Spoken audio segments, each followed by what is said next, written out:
Court will come to order. It is Monday, September the 8th, 2025, 9 o'clock in the morning, and the Kerr County Commissioners Court is now in session. I want to apologize for my hoarseness. I will try to talk as little as possible today. If you would, please rise for the prayer and the pledge, which will be led by Commissioner Holt. Bow your heads in prayer, please. Dear Lord, we are certainly mindful of victims that are out there and the families that are still suffering. For those that are still picking up all the debris and picking up the pieces of their life and moving on, it's still painful, and we pray for their solace as well. I want to pray for the wisdom to make good decisions today in our courtroom, and it's in your name that we pray. Amen. Amen. Now for the pledge. Pledge allegiance to the flag of the United States of America and to the republic for which it stands, one nation, under God, indivisible, with liberty and justice for all. Honor the Texas flag. I pledge allegiance to thee, Texas, one state, under God, one and indivisible. Please be seated.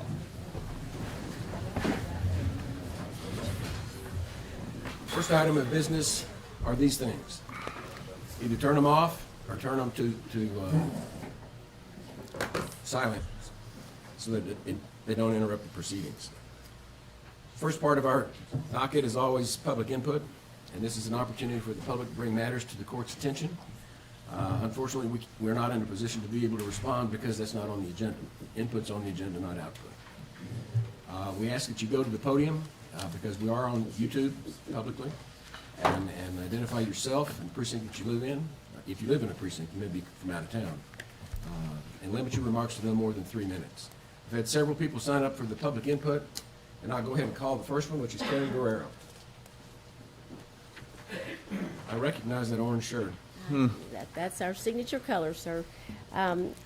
Good morning, Judge and Commissioners. My name's Karen Guerrero. I'm with Kerrville Pets Alive, and want to take this opportunity just to share. Kerrville Pets Alive assisted about over 300 animals during the flood and after the flood, also pet owners in need.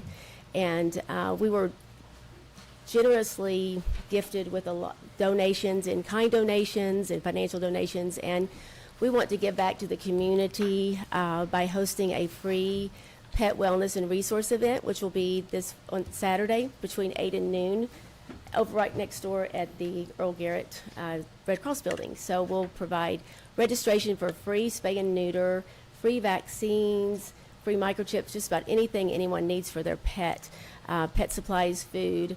We continue to also support Kerr County Animal Services on a daily basis with volunteers and pay for all the medical funding there. Again, this is a great opportunity and could be a potential $500 savings for each pet in your family, believe it or not. If any of you have pets, you know how expensive that can be. So that's our way of giving back and hoping that people, by being able to take care of their pets, they can take care of themselves. Could you repeat the date and time? Yes, it's September 13th between 8 and noon at the Red Cross building. Thank you.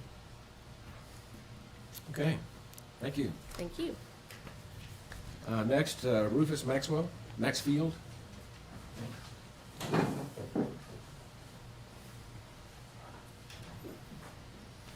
Good morning. I'm Rufus Maxfield, an 82-year-old Cold War vet and a resident of District Precinct 220. I'm a lifelong paid-up member of the American Legion, a Legionnaire, a son, a rider, a past commander of Post 208, and a lifelong wrestling coach. I helped start the wrestling teams at Shriner.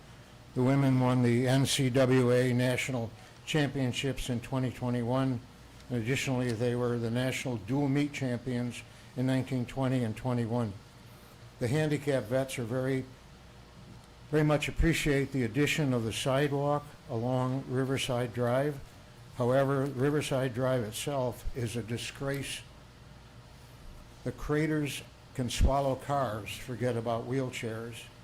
It's the obvious shortcut for the president's visit, a traffic reliever for Highway 27 and Loop 534, and the only access to the park in question, not to mention the shared access the American Legion Post, and the Ag Barn.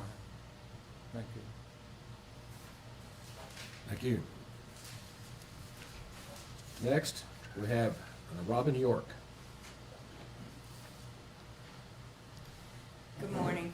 My name is Robin York. I'm with the American Legion. I served in the military, in the Army for 20 years. I am here to represent the American Legion as a whole in the state of Texas. And we would like to repair Flat Rock Park in its entirety. I'm in the process of raising funds. I have picnic tables, park benches, and etc. being fully donated by American Legion members. And with that, I would like to work with the commissioners in that endeavor, and hopefully we can stay in touch so we can see what else we can do for you. And I am very sorry for what happened here in Kerrville. My heart and my thoughts are with each and every one of you. Thank you. Thank you. Any other public input before we get to the agenda, consideration agenda? There being none, let's go ahead and go to commissioners' comments. Precinct 1. Yeah, I've got a few things this morning, Judge.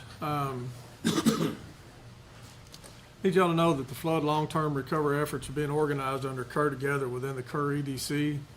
There's 16 working groups within Kerr Together that focus on different aspects of recovery, from housing, tourism, infrastructure, and the long-term recovery. I serve on the long-term river recovery group. We've met twice, and we're focused on replanting and repairing and restoration efforts. The repairing areas are the vegetation right next to the river that prevent erosion, stabilize the banks, and help filter the runoff in case we have these floods again. A lot of people aren't quite sure what that means for the repair and restoration. It'll include replanting of grasses, trees. This will all be native varieties, and it'll include an outreach to the landowners to teach them best practices and to work with them cooperatively on this repair and repair. That'll include minimal use of heavy equipment, so the landowners don't need to be overly concerned about people coming in with big machinery, things of that nature. But it also means not removing all the debris. And that's a hard part for people to understand. We're right in the middle of this storm. We want all this debris removed from our property, but a lot of times we need to leave it there so it can help with the replanting and allow the land to heal. That's a hard thing for people to grasp, because you want it to be cleaned up and look like a big perfect lawn out there. That is not what's best for this river in the repair and restoration. But if you need more information on that, I'd like y'all to contact Shelby over at UGRA. It's 830-896-5456. Secondly, an update from the debris removal, which is kind of weird when I'm asking you to leave probably some of it to some degree, right? But Ash, Britt, and Ceres, the two contractors that the state has employed to do this removal, have removed 853.1. TxDOT 800 has removed 86.7 for a total of 939.8 cubic yards that have been removed in this debris, 1,000 cubic yards. And lastly, Charlie Hastings, our county engineer, sent me information today. We've got 700 structures in the floodplain with some form of damage. 700 with some, and now that could be commercial or residential. Approximately 50% are substantially damaged. So that has you at about 175 that sustained 50% or more damage to them. And of that, 35% have already filed for a permit. That's an incredible number. These guys are working hard to get letters out. That's what they're doing all day, every day now, to hopefully all 700 of these folks that received damage. The focus, however, is going to be on the 175 that received substantial damage. When it's substantially damaged, that means the house could be completely gone, or they have 50% or more of damage.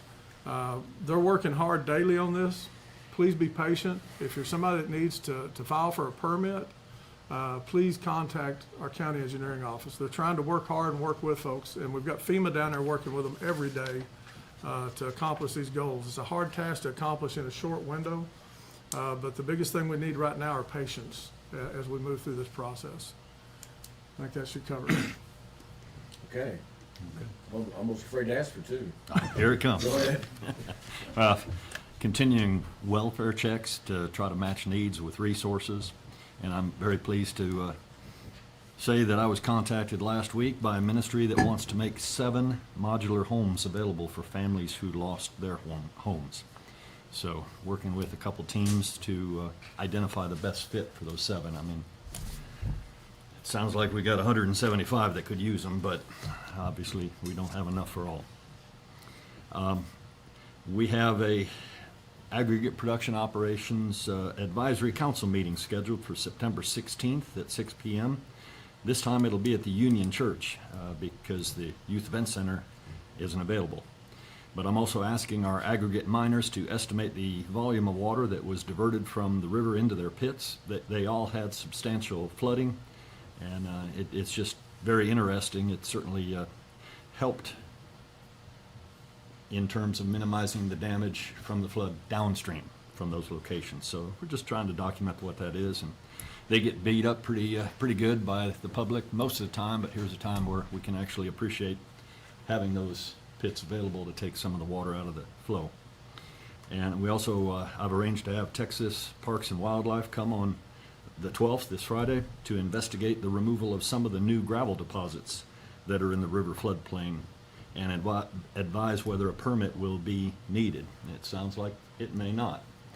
So if there is a win-win here and the aggregate producers want to recover it, they may be able to. And of course, we'll work with Tatum and make sure that they're on board before anything happens, but that could be a good thing. And certainly if there's anybody out there you want to reach out to me where there are significant piles of especially gravel, let me know, because I want to show those to the Texas Park and Wildlife folks. Well, that lady on the front row has a bunch, I can tell you right now. Okay, well, I just need the locations. Okay, continuing to work with groups and individuals who want to help restore our Lions Park and Flat Rock Park facilities. So I'm anxious to meet with American Legion to hear what they want to do, and I'm the right person to talk to for that. Let's see, I did attend the Governor's Small Business Disaster Recovery Fair. Yeah, was that last week or the week before? Week before, yeah. And one thing that kind of came up, I publicly asked Tatum to reconsider what they can do to make some of that wood-based mulch available to local landowners who have been requesting it. So, but I see that's also on the agenda later today, so I'll hold off on any further comments. Obviously, debris removal is really going well. I couldn't be happier with that. And also, having been nominated for the team that's evaluating flood warning systems, I'm happy to report that we've already had 2 meetings, and it's going very well. And fortunately, UGRA was already heading down this path and have made some pretty good progress. So we will definitely take advantage of everything that they're already doing and planning to do, and then piggyback on top of that to make it even better. But I think it's going to fast track us to having solutions for the court to consider. That's all I got. Wasn't too bad. Oh, it's good. Agree? All right. Decent amount of rain within the last couple of days out in the east, about 0.6 to 3/4 inches. Kind of rain we would prefer, of course. There's a lot of things on the schedule, so we won't belabor all the animal control. Good progress being made in that building as it's being built. And I'll talk more about that during liaison. That's it. Good. All right. Four. Speaking of rain, last 48 hours, in precinct 4, we've had anywhere from a 1/2 inch to 1.5 inches in 2/3 of the county. One thing I want to add to the debris removal is, and we stated this early, and maybe some people missed it, but the landowner has the final say what's removed. If you have some big logs and stuff, put that blue paint, that's the only color they're going by. They see a blue X on something, they leave it. And so the landowner has the final say what is and is not removed. And these contractors, as far as I can tell, have done an excellent job coordinating with the landowners and what have you. So use them, and so reach out to them and identify what you want to stay. We got a full house, so let's get to it. Okay. We'll move on to the consideration agenda. Item 1.1 is to consider, discuss, and take appropriate action on a request from Casa de Soso to be added to the nonprofit list for use of the Union Church building in order to receive a 50% reduction of the rental fee. Janie Saravia, am I saying that right? Yes, yes, sir. Please go. Thank you.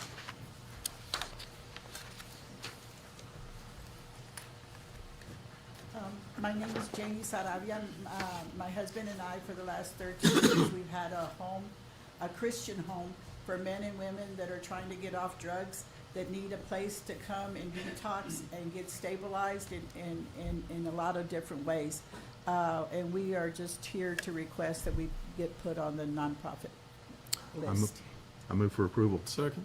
Got a motion and a second to approve adding Casa de Sozo? Sozo to the nonprofit list for use of the Union Church. And just to clarify, you're not bringing the patients there for, this is for meetings, right? We're gonna have a church service, Okay. and one of our alumni that has been out of the house for 4 years, he's having a baby, so we wanna have a baby shower for him there. Okay. I'll tell you, I've dealt with Janie for 20 years, and they do a wonderful job. Awesome ministry work they do helping these men, and I'm proud of where you are at. Thank you. I would, go ahead, sir. No. My only concern is every time we waive fees, and this is, you're gonna hear me say this again and again, every time we waive fees on our buildings for usage, whether it's Hill Country Youth Event Center or other buildings, we do have to pay for that. There's still a gate out there at the Union Church that needs to be repaired. There's still a fence out there, and the Hill Country Youth Event Center is still, that's the reason we're in the hole on a lot of our buildings, because we don't charge a full fee on nonprofits. So that's just my concern. I love what you're doing, Yeah. I really do, but every time we waive fees, the whole public pays for it in the end. And we are part of the community, and one of the things that we like to teach the people that are at our houses to be part of the community. During the floods, we were out at Bumblebee. We put in 600 hours the first week of taking out mud. The ladies and the men were out there.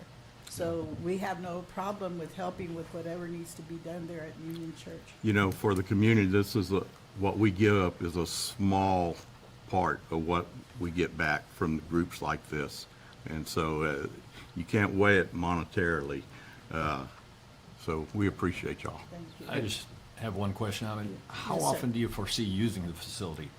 Not very often. We have a church, we're part of Impact Christian Fellowship, and we usually have events there.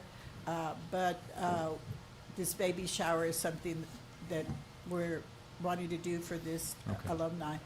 So you're not trying to set up a regular No, meeting no, or no, service? no, no. And And we then are we have familiar, our facilities at our home. yes, and we are familiar with what you do, and thank you. Thank you. Appreciate it. Any other discussion? Those in favor, raise your hand. Those opposed? 4-1. Thank you. You approved.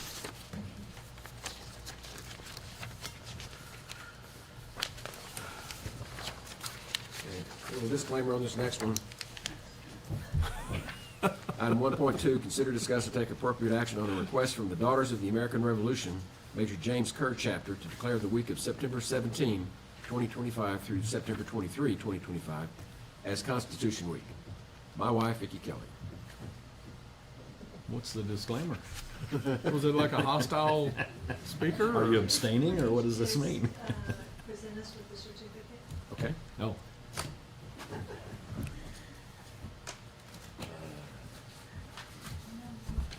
Okay? I make a motion to approve. I'll second the motion Got a to mo- approve. Motion, you got a motion and a second? Any discussion? You'd like for me to read the proclamation? Okay. Whereas the Constitution of the United States of America, the guardian of our liberties, was adopted on September 17, 1787, and stands as the oldest written national constitution still in use today. Whereas the Constitution established a unique system of government that has enabled the United States to thrive in liberty and justice for over 2 centuries. And whereas it is fitting and proper to honor the framers of this foundational document, to reaffirm our commitment to the principles of constitutional governance. And whereas public awareness and understanding of the Constitution are vital to the preservation of our democratic republic and the freedoms we cherish. And whereas the Daughters of the American Revolution, through its chapters across the nation and in this community, have been staunch advocates for the celebration and education of Constitution Week since its official recognition by Congress in 1956. And whereas the Major James Kerr chapter of the National Society Daughters of the American Revolution continues to promote patriotism, historic preservation, and the study of the Constitution through its annual observation of Constitution Week.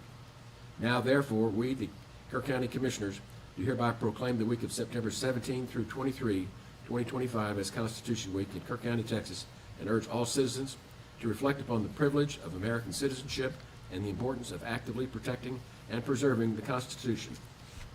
And in witness thereof, we're all signing, and that will be the order of the court. And with that, we're going to have a photo opportunity, right? Want to vote? Yeah, those in favor, raise your hand. Unanimous.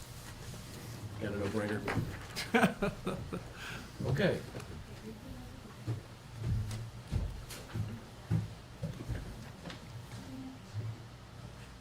Wash your hand over.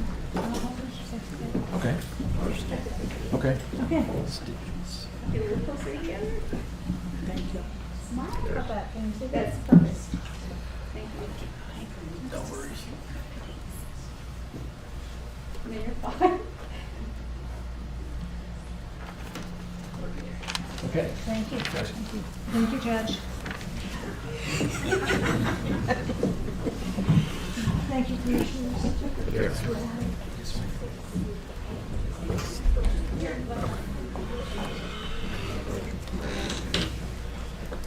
Okay. The next item we have on the agenda is item 1.3. Consider, discuss, and take appropriate action on a request to ensure that the river debris remains within the Guadalupe watershed, where it can continue to long-term recovery and restoration. Katie Graham. Hi, good morning, thank you. Katie Graham, 542 Kelly Street. I am here to talk about this, and I'm very concerned about it. I know it's been discussed extensively, but I would like to present the issue, maybe offer a solution, and ask how the commissioners can assist. Under the state's cleanup contracts, woody debris is being removed from riparian areas, mulched and hauled out of the county. At least one of the contracted dump sites is a commercial compost facility in San Antonio. As far as we know, this site is not permitted to process waste that is deemed toxic or hazardous. The process of woody debris management has been impressive, absolutely. Hundreds of crews are fanning out across the river corridor, cleaning impacted areas at an incredible pace. The city has reported over 900,000 cubic yards of debris, with more to come. And while well-intentioned and thorough, woody debris clearance in at least some sites performed by state contracted crews appear to conflict with the recommendations of the Texas A&M Forest Service and other state agencies responsible for riparian management. Large woody debris and mulch are critical to the health of riparian ecosystems, water quality, and long-term flood resilience. Larger trunks and attached root wads help to prevent bank and soil erosion during recovery periods and provide habitat for returning wildlife. Processed woody material is absolutely a valuable organic material that could be used in local restoration planting efforts and regenerative agriculture operations. Under the current arrangement, the only way for an agriculture operation or restoration crews to access this woody debris would be to purchase it from these commercial soil yards in San Antonio. So, a solution. We would request that the Texas Division of Emergency Management, TDEM, contracts be amended to incorporate best management practices as recommended by these state agencies.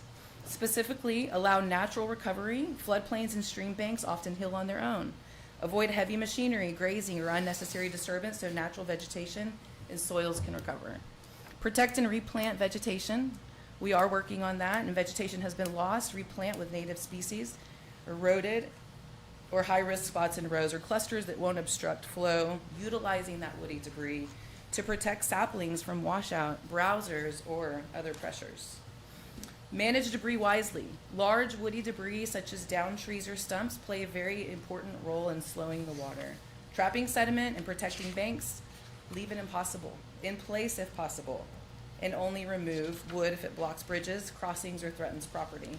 And number 4, divert mulch for local use for agriculture or restoration and recovery tool rather than transporting it out of the county. We request that the commissioners' court would take a stand. And we understand that woody debris management is a state issue, and it's not a county issue. However, the county commissioners that represent Kerr County represent the people of Kerr County, as well as the natural resources that are essential to our economy and way of life. Your voice carries a lot of weight at the table with state decision makers. So we are asking you to join us in petitioning the state to amend its contracts, existing cleanup contracts, to follow riparian management best practices. Sign and support a letter that we will help draft to TDM and relevant state agencies requesting these changes. Advocate on behalf of Kerr County residents for policies that balance disaster response with long-term ecological health and recovery. Appoint a representative of Kerr County to work with stakeholders on an effective solution until the last truck of mulch leaves Kerr County. Encourage the state to provide lab testing, supporting claims that the mulch is not usable for the uses that we propose. This is Kerr County material that should be given every opportunity to stay in Kerr County. So we urge you to use your position to help the state follow its own recommendations and to protect the river that is the lifeblood of our community. It's not a commercial commodity. It's a natural element to the recovery of our ecosystem. So that's all I have. I know we've spoken already, but you guys have weight. Your voice carries weight. Thank you. Thank you. I'd have at least one person signed up to talk, to speak. Richard Mosty. My name is Richard Mosty. I live at 330 China Street, which is the home that I grew up in. I grew up on the Guadalupe River, and just about every 100 and 200 and 300-year-old cypress tree along our river is gone. And our family, our cousins and relatives, are embarking now on a beginning with the San Antonio Botanical Association, Park and Wildlife, on a long-term restoration plan along the river. And I think everybody in the room has now heard the wood is good speech. And I would just echo that whatever the commissioners can do, influentially or whatever, to preserve that mulch for those of us who might have a use for it. I understand that many people it's junk and it's unsafe and needs to be removed, but to create a way for those of us who really could use the mulch in the riparian restoration to figure out a way to do that. It's been a devastation to all of us, and we're all, for our children, our grandchildren, our grandchildren, who may see the results of what we've done. I really appreciate any work, and I'll get with Commissioner Jones to coordinate our family's project as well. Thank you. Well, this is, talk to Katie, and Katie and Jonathan Letts and I, all three that are in the room here, serve on this River Long-Term Recovery Group together. And so we brought this topic up numerous times. Commissioner Harris and I are in those meetings daily at 1 o'clock. This is not a new topic that we've discussed. They have not given us a whole lot of leeway on this because we are not involved in that contract. And the state has required, and I explained all this to Ms. Graham last night, the state has required the contractor to provide final disposition. That's part of their contract.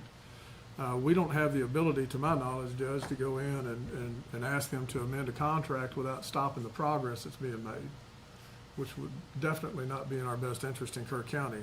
It does not, however, mean that we can't go in and talk to them if we have properties that are available that would have to pass the test through TCQ for final disposition.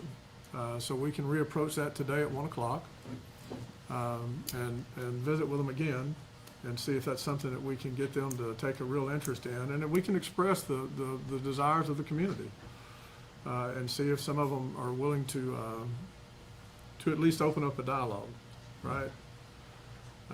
That's probably, from my view, about the only thing that we have to offer towards that yet, until we get an answer from them. And 'cause like I said, it's one of those deals where it's a blessing right now. We were all excited because they kept us from going bankrupt by trying to figure out how we were gonna clean this river up. And now we're gonna go in and try to get them to alter the final disposition towards that. And it all makes perfect sense why we should. No question about that. Whether we can get them to do that or not remains to be seen. So we'll give it a shot, see what we can do. I guess my question, do we have any idea what percentage of this debris they would want to retain as mulch for various property owners? We could take quite a bit of it, There's an awful lot of it. 20,000. I mean, cubic yards of it. I know multiple landowners in Center Point that also have quite a bit of land that have expressed an interest in receiving about the same, if not more. But I think you would have to have a lot of land that's willing to go through the testing and approval process through TCQ Yes. to be able to say, yes, it's a suitable location. And I don't even know what all their parameters for acceptance are. I haven't been able to dig that information out, so maybe that's where Right. you guys could potentially work with TCQ and find out what those. Right. Yeah, my only concern is that it's happening so fast, and the trucks are leaving, and Yeah. the Right. mulch is going. But we're being asked by y'all to do something, so we're gonna do it. Yeah, I appreciate that Oh, very much. it's got to dry for 6 months. What's that? It's not going anywhere soon. before they It's mulch it? gonna be out there drying for 6 Well, months. they're hauling mulch off. Yeah, they're hauling today. daily. They are? Yeah. Oh, yeah. The 40 drying period was gonna be if they burned. That's it, they're Okay. burned, yeah. Yeah. And so they're actually hauling it off now as we speak. Right. But that's a lot. As Commissioner Jones said, we'll look into it. Thank you. We promise we'll do that. We can't make promises Right. that anything will come of it. You know, I've said this several times, when Commissioner Jones and I were in like the third, fourth meeting with the state, and all of a sudden they said, we're gonna take over the debris removal. Man, it was just a big sigh of relief from both of us, because we knew how huge that was. Also knew that the state taking over, we're gonna lose a lot of local control. And that's the other side of the coin. But the benefits far exceed the bad. Now, we'll look into it, but we'll see. You know, I brought up before, in Helotes about 20 years ago, there was about a 3-story pile of debris, mulch, behind O'Connor High School in Helotes that burned for over a year and smoldered for a year. And we can't have that. So, Well, and I think there's best practices for handling that degree of mulch. Well, of course. 3 stories high is probably but not best. there is a downside. So Right. it'd have to be carefully thought out and what have you. And in my opinion, spread if we ever got to that point Right. that they say, all right, come get X number or whatever. So anyway, In all my readings on this, from the 1978 flood, which is probably the biggest Mr. Mosty saw in your area, it seems like this is a new model of debris management and clearing. I haven't seen anything in the old books from the 1978 flood, which talks about Comfort and Center Point debris removal, that talked about this. So what does history tell us on this previously, that we're doing something different now? Just curious. At our property in Center Point, Microphone. Richard Mosty, and at our property in Center Point, the 1978 flood was almost exactly the same height as the July 4th flood. It was a different dynamic though, because Turtle Creek, Verde Creek, all of the creeks crested at the same time. And so there was a backflow. And we had almost no loss of cypress trees because the flow was slowed down so much. This time, Verde Creek and Turtle Creek were actually flowing upstream at the beginning because of the quickness and the velocity in particular of the water. So in 87, at least in Kerr County, was not close to these two floods. So this is unprecedented amount of debris. Well, and according to my Our history. grandfather and great-grandfather, 1932 was slightly higher, at least on our land in Center Point. And of course, you know, what happens on the upper end of the river and 30 miles down where we are in Center Point can be entirely different. But it was just as high as 1978. Yes, sir. Thank you for the context. What I might add is that, you know, technology has changed. When we first started talking, they were talking about bringing incinerators in and burning all this. That probably wasn't available back then to that volume. And then the contractors came in and said, well, why don't we grind it? Because we can get rid of it quicker. And Tatum said, okay. So that's kind of how that evolved. And that advanced technology probably wasn't available back then, or didn't have all these Ability to big mobilize. No. black trucks up and down the road and stuff like that. Things have changed Yeah. This is due to new. hurricanes and everything else. We've got to keep in mind too that the state has never done an operation like this before. And Katie, when you and I talked last night, that's lessons learned, right? Right. And if we had have known at the beginning what we know today, we would have probably initiated a different type of plan, but still, and they probably would have been very eager to say, yeah, that's great, and move forward with that. So if we're not able to get the results we need today, then at least we'll have those lessons learned. Are there ways that we can assist with figuring out the best solution if and when a future flood comes up again, or a disaster and the state's involved? Absolutely. Yeah. That'll be part of the ongoing program for long term. Okay. Absolutely. From my view, there is. But, you know, we've been asked by the public to do something, we're gonna do it. Okay. So we'll see what we can do. Wonderful. Thank you. Thank you. Thank you.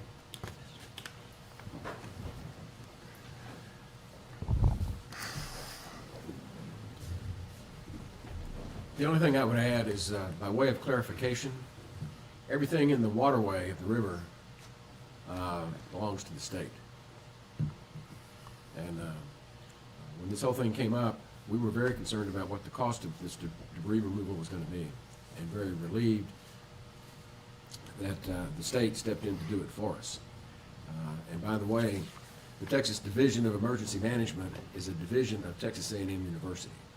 And so you got people at the university, if they can get their heads together and tell us what the best recommendations are, we certainly listen to it.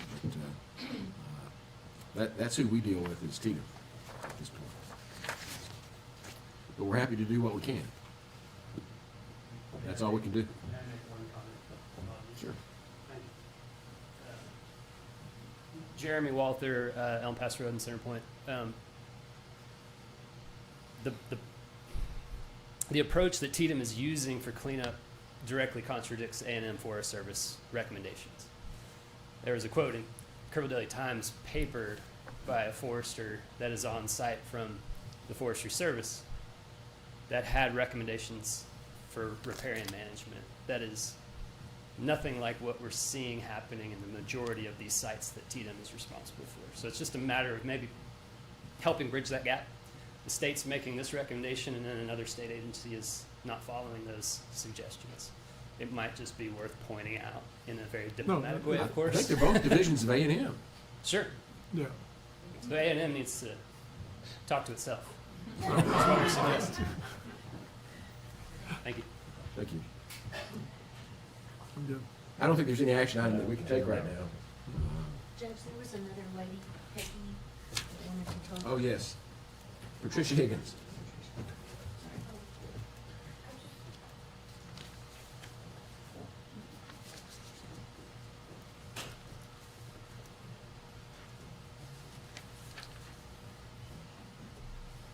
My name is Patricia Higgins.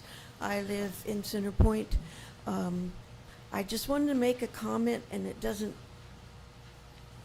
I'll just make the comment, but the Riverside Nature Center had opened last Monday from the flood damage, and they run mostly with volunteers. Did I say I'm not affiliated with an organization?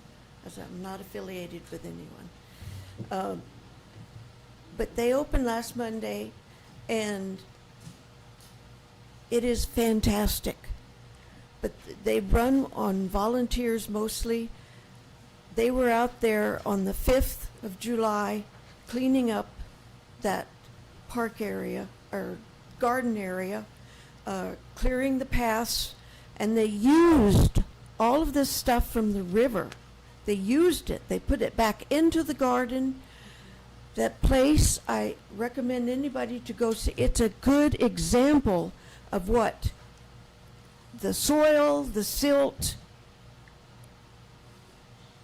everything is crucial to this recovery. And this is just an excellent example to see. They have wildflowers, butterflies, the trees are doing great, and that's because they used what they had from the flood. They didn't take it away. Thank you. Okay. Thank y'all. And we have several timed items, and this is where we have to break in our agenda and move to the timed items because that's when they're posted to be heard. So I apologize. I remember there's a number of you still on the agenda that would be normally before the break, but because of the timed items, we're going to have to stop and take those in order. So let's go over to item number 113, which is a 940 timed item. And this is these are technical county issues that we have to decide today. Consider, discuss, and take appropriate action regarding any changes to the proposed Kerr County budget for FY 25-26. Ms. Shelton. Yes, you have before you the latest rendition. This includes revenues, property tax revenues at the no new revenue rate of .4024. There have been some changes that have been made that is just clarifying information that came in since the last time, since the proposed budget. I think y'all passed some court orders, and all of that now has been incorporated into these.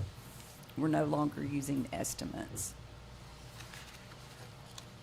So with regard to the September 8 budget that's being presented here, that's incorporated all the changes that we agreed or passed last time. Yes. And it's got this at the no new revenue rate of .4024. Correct.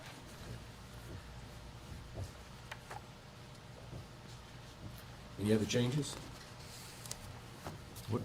What's Oh. in here with respect to Cade Loop Bridge?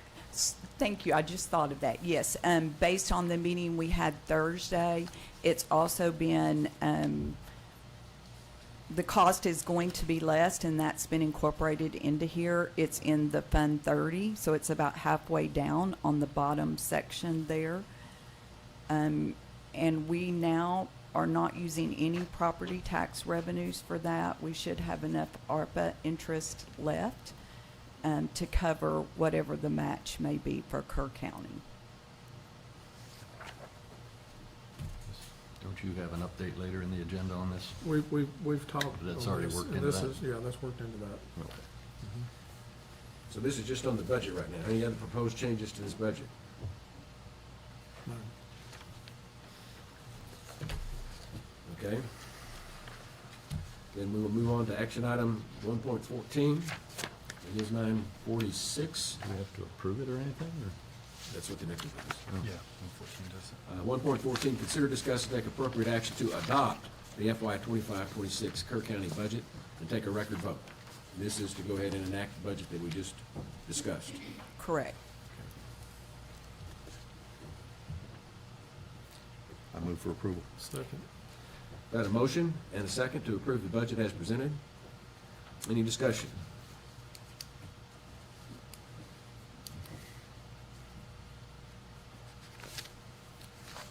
this must be an individual vote I know. also. I know. Okay.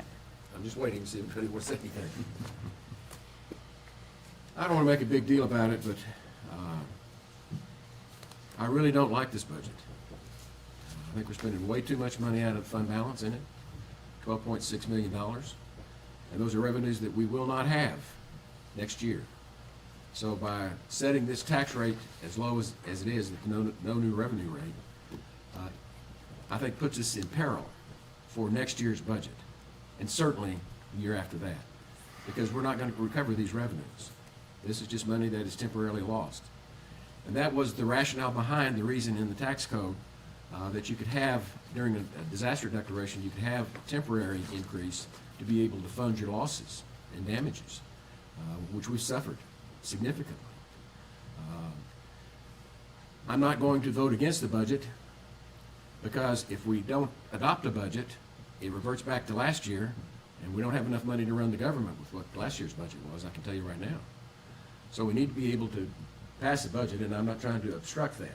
I'm just voicing and giving the warning. Remember what I said this year when it comes around next year. Anybody else want to make any comments? No, I think I want to reiterate, for next year, you're right, there's a dearth of funds. So anything that takes away from our fund opportunities for the next year, I'm going to be really careful about voting on, hence the 4-1 vote. So, I mean, that may be a little bit of money, but in my pocket, we need to really look hard at future things and give no free pass, because we're going to need the money in the budget. Okay. Well, I'll just say, I mean, I'm good with this, I'll vote for it, but, you know, obviously I was looking for an even lower tax rate. So, to me, this is the compromise, and I'm willing to go with it. I actually think we're gonna have a much larger ending reserve balance next year. If history is any guide, we always do. We always over budget and underspend, so I'm very comfortable with this, but we'll see. Next year, I understand your concerns. I'm not saying they aren't warranted, but let's see.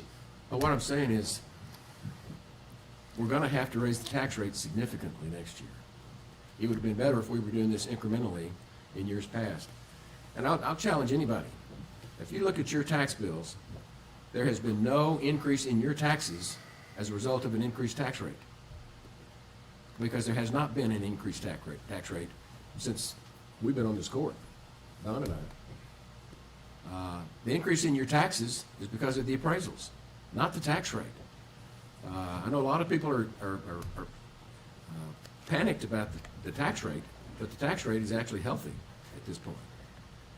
And we're going to have to raise it next year. I would do a little bit this year and a little bit more next year. But I understand the reality of where we are. So y'all ready for the vote? Next year will be a different animal. You know, I've said this before, when you and I got on here, I never could have imagined we kept the tax rate as low as we have 6 years down the road from when we weren't, but we've been able to. Next year will be a different animal. We'll tackle it next year. And the budget budget culture surplus that we have in the budget, because people don't spend all that we budget for their departments and offices. In the year of an unprecedented disaster like this, don't expect that this year. I just don't see that. I don't think that's reasonable to anticipate that that's going to happen. So we're looking at some pretty lean times. But let's go ahead and take the vote. This is a record vote, and I'll call for Precinct 1 first. Vote to accept. Precinct 2, Aye. Precinct 3, Accept. Precinct 4. And I'm going to abstain, so it's going to be a 4-0-1 vote. Thank you.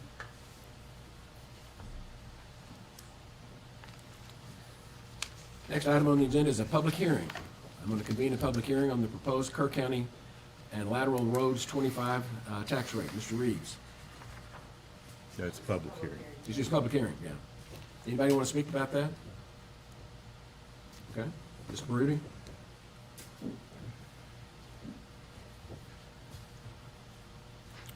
George Brody, 1616 Glen Road. This is kind of a you can correct me if I'm wrong, but I'm just trying to clarify what we're actually collecting. So it's been said in public that we're not using the disaster rate, okay?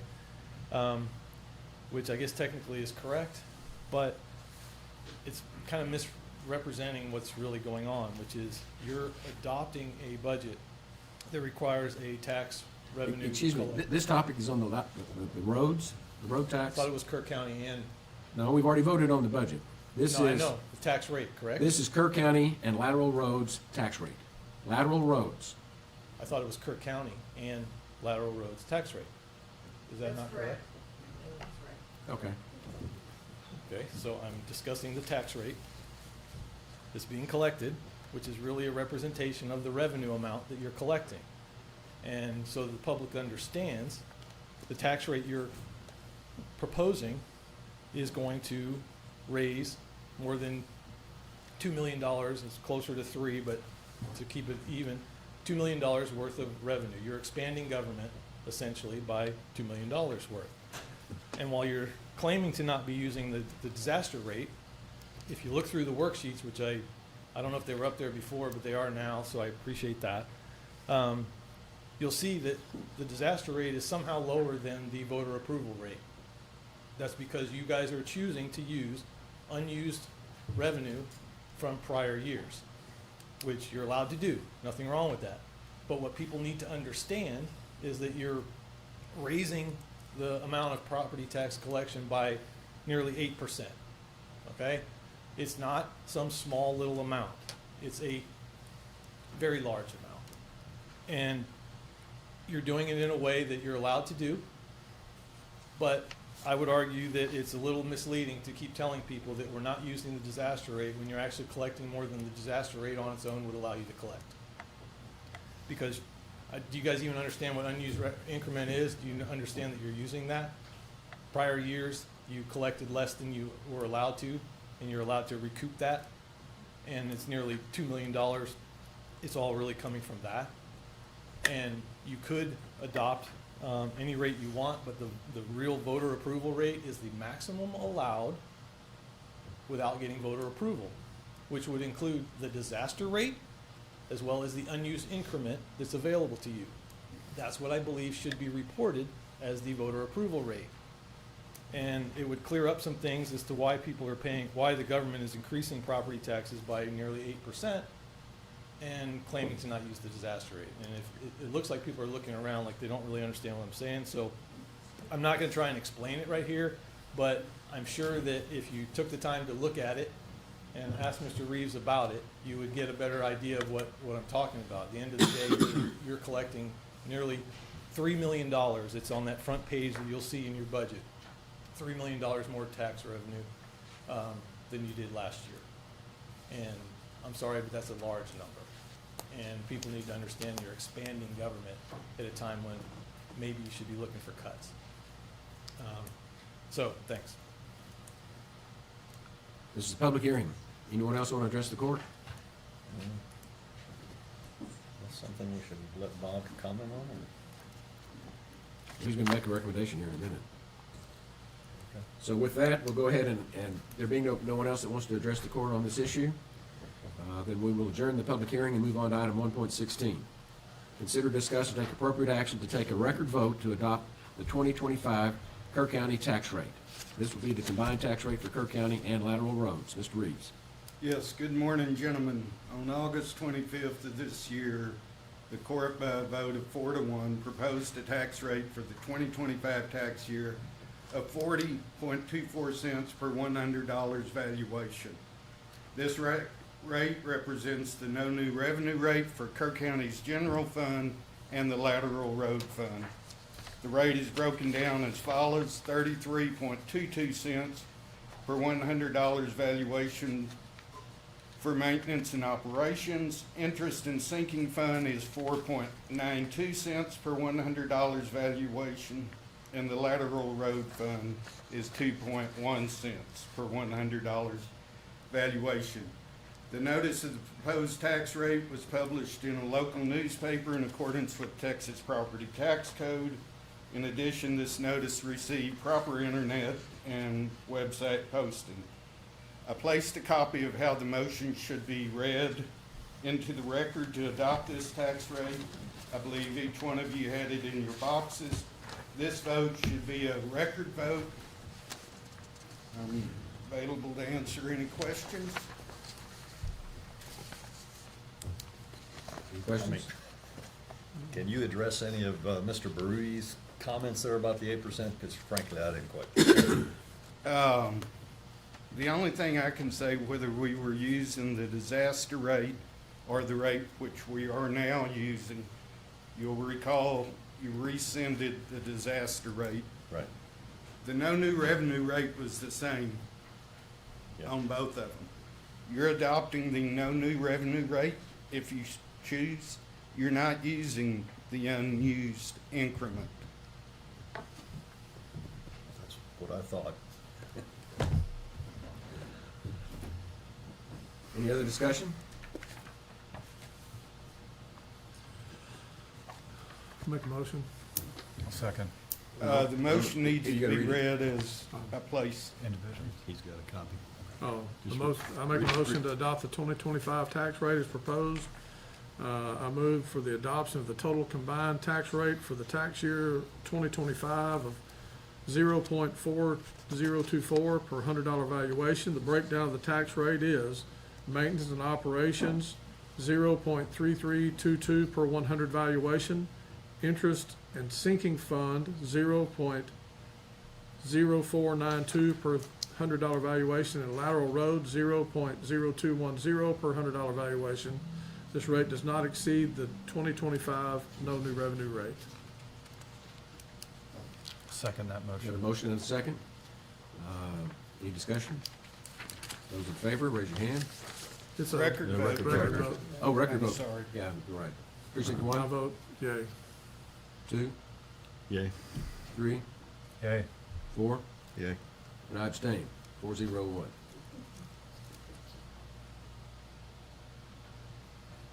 Next item on the agenda is 1.7, which is another public hearing, and this one is on the proposed Lake Ingram Estates Road District 2025 tax rate. Is there anyone that wants to address the court? There being no one, we'll adjourn that public hearing and move on to item 1.18. We got ahead of ourselves. Okay, let's take a break. 5 minutes and come back. I do not understand George's points there. I mean,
And we began by explaining that when we have timed items, we have to take them when they're timed.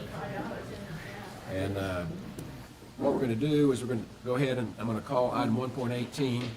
We'll act on that, and then we're going to revert back to the earlier part of the docket, back to 1.4, which would be the airport board budget, and we'll pick up from there.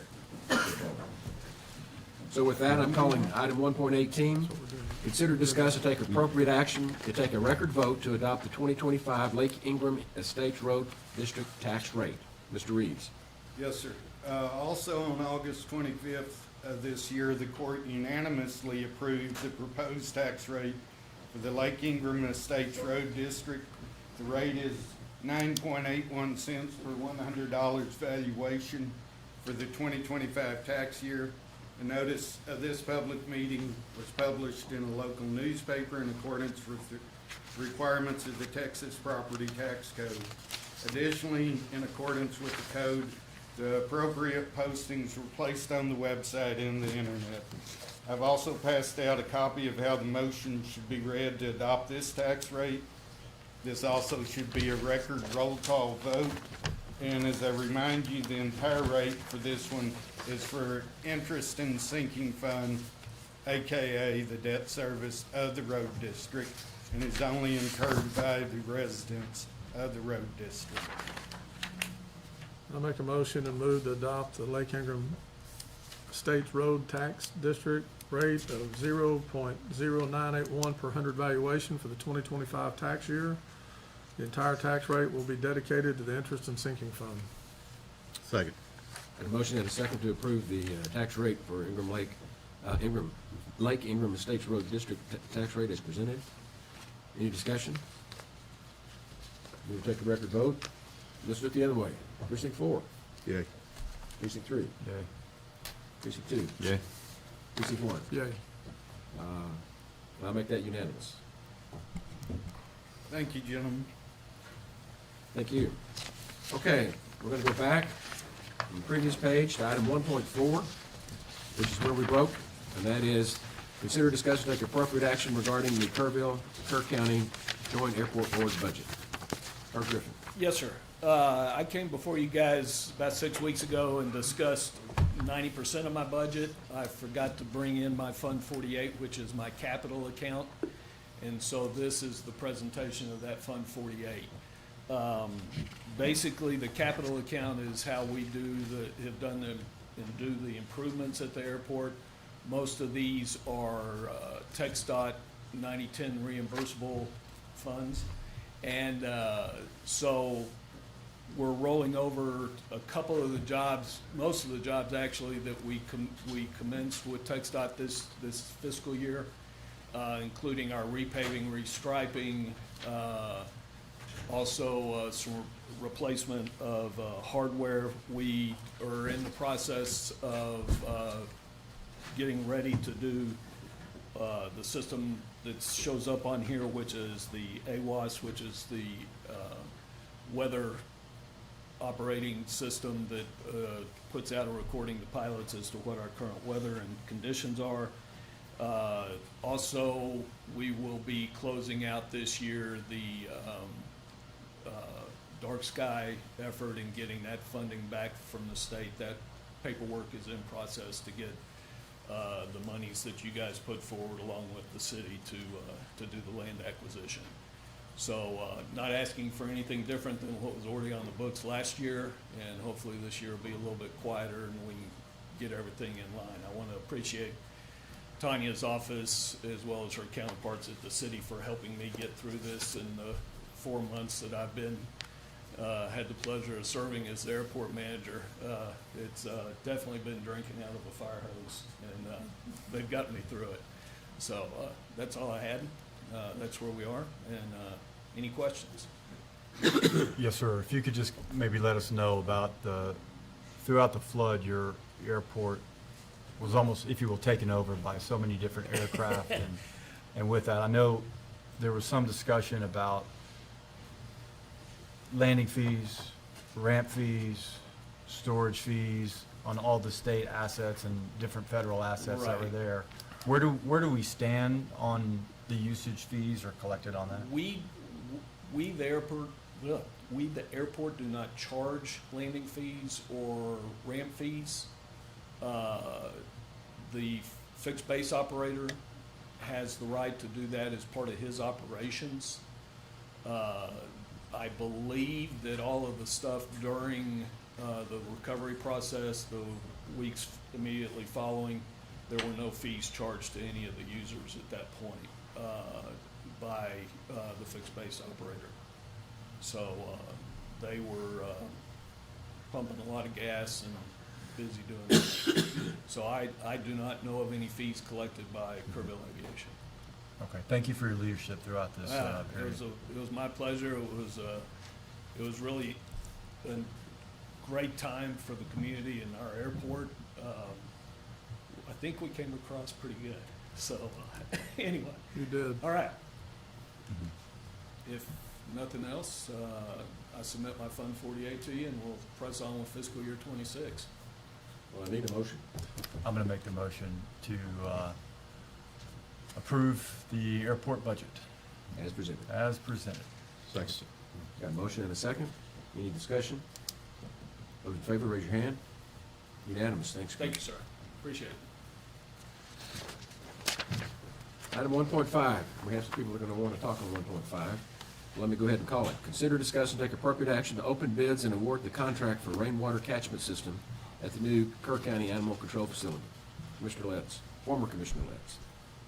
Jonathan Letts, 1656 Lane Valley. Actually, the bids were opened in July. This is just the award. Received two bids, Legacy Water Storage for $99,954, and then Rain Bear LLC for $121,935. Both bids specified the same Pioneer water tanks, slightly different sizes. There's a slight difference on the electrical connection. There's a little bit of gray area there. Legacy Water Storage didn't specifically talk about it, whereas Rain Bear did, but we're talking about a breaker box. So that's, I mean, it's not going to make any difference in the amount. Bids are very, very, very close. With that, I would recommend that the court accept the Legacy Water Storage bid at $99,954. Okay. Make a motion to accept the Legacy Water Storage bid for $99,954 as presented. Second. We've got a motion and a second to approve accepting the Legacy Water Storage bid as presented. Any discussion?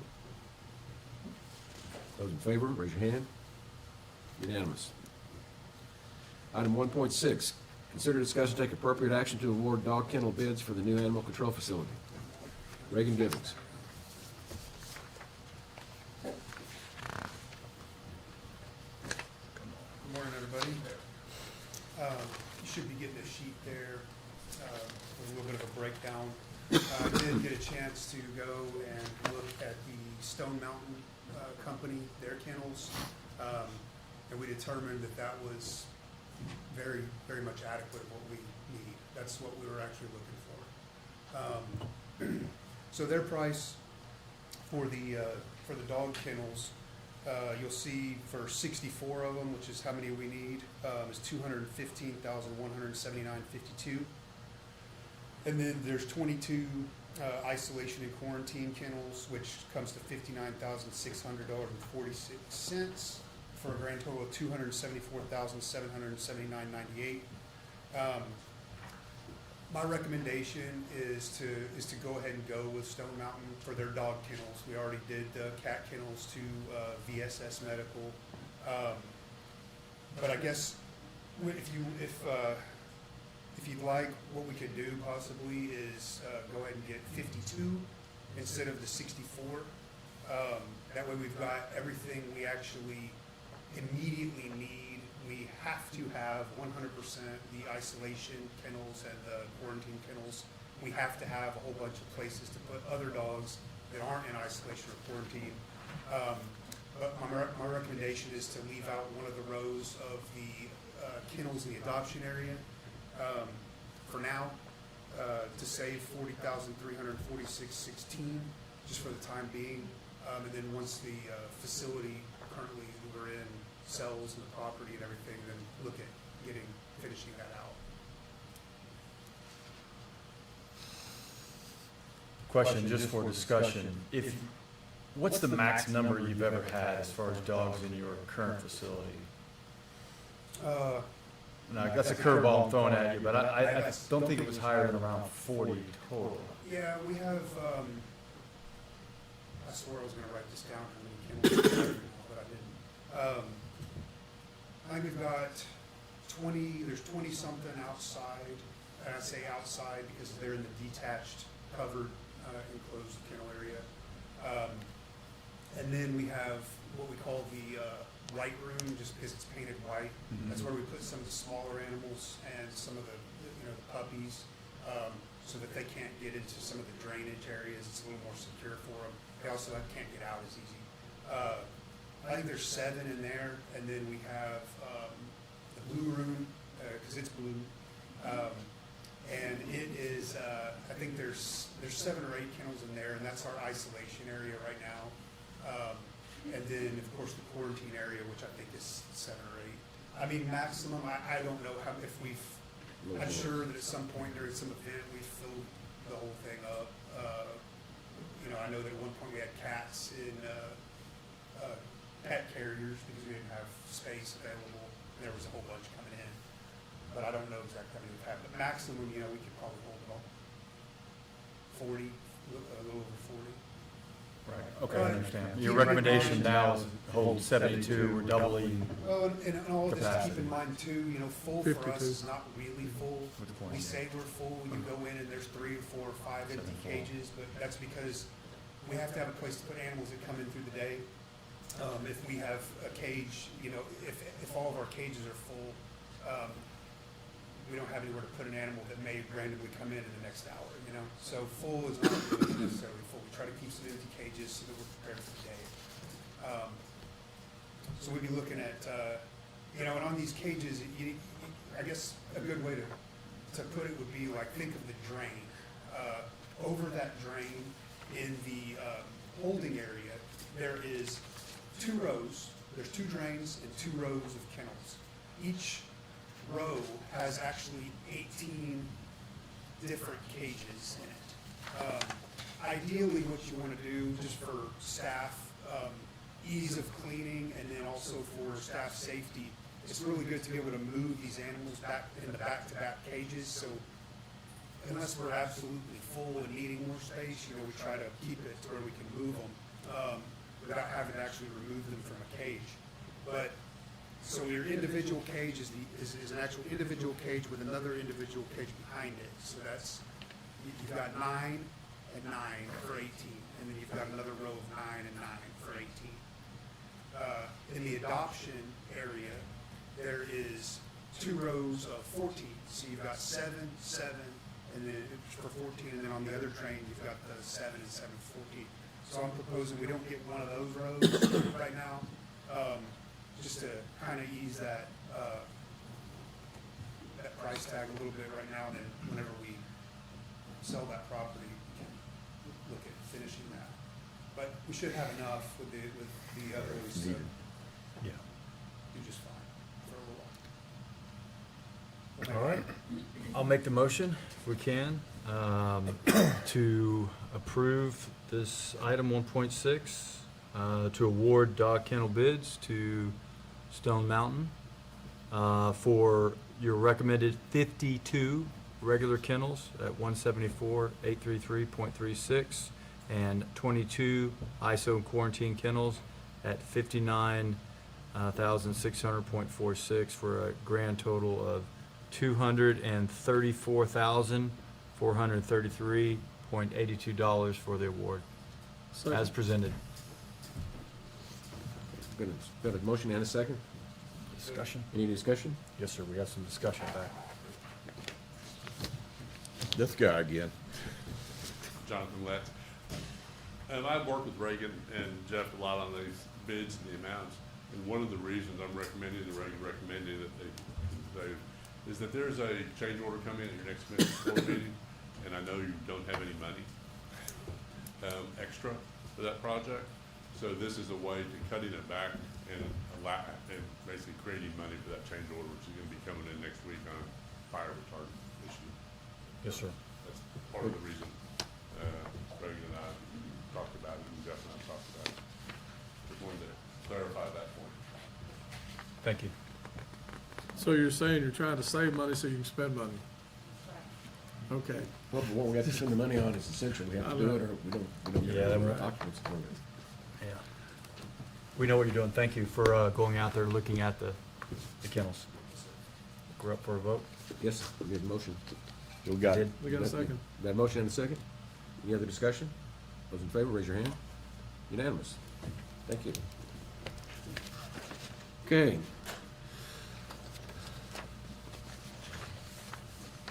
Next item on the agenda is item 1.7. It's a presentation from Greg Purvis regarding resources and recovery efforts offered by Constellus. Am I saying that right?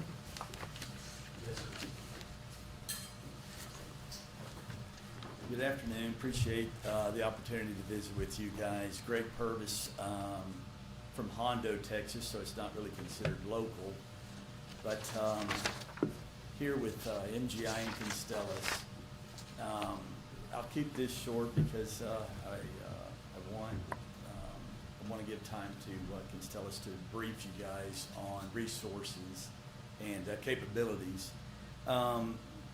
This group has done a great deal of DOD and natural disaster recovery globally, stateside, Oconus, whichever way you want to look at it. And when July 4th happened, it hit home to my family, and we're here on an unsolicited brief just to let the community know that this group has a deep desire to help and support, and we're local, and we have significant resources for that. I've spent a great deal of time in Kerrville over the years. My younger brother, he retired from here with Kerr County Sheriff's Department, and so we felt like we've got some roots, and wanted to come here today to discuss some of that. So thank you for your time. Costa, take it from here. Well, good morning, all. Costa Maroulis with Constellus. I'm the Vice President of Business Development there. Could you speak up a little bit louder so we can hear you? Oh, sorry.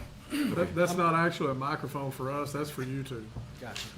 So, Costa Maroulis with Constellus. I'm Vice President of Business Development there. Closest I've been to Kerr County in the past, I was up in San Angelo as an Air Force member, an airman, back in the day. We went through some pretty big floods back then, about 35 years ago.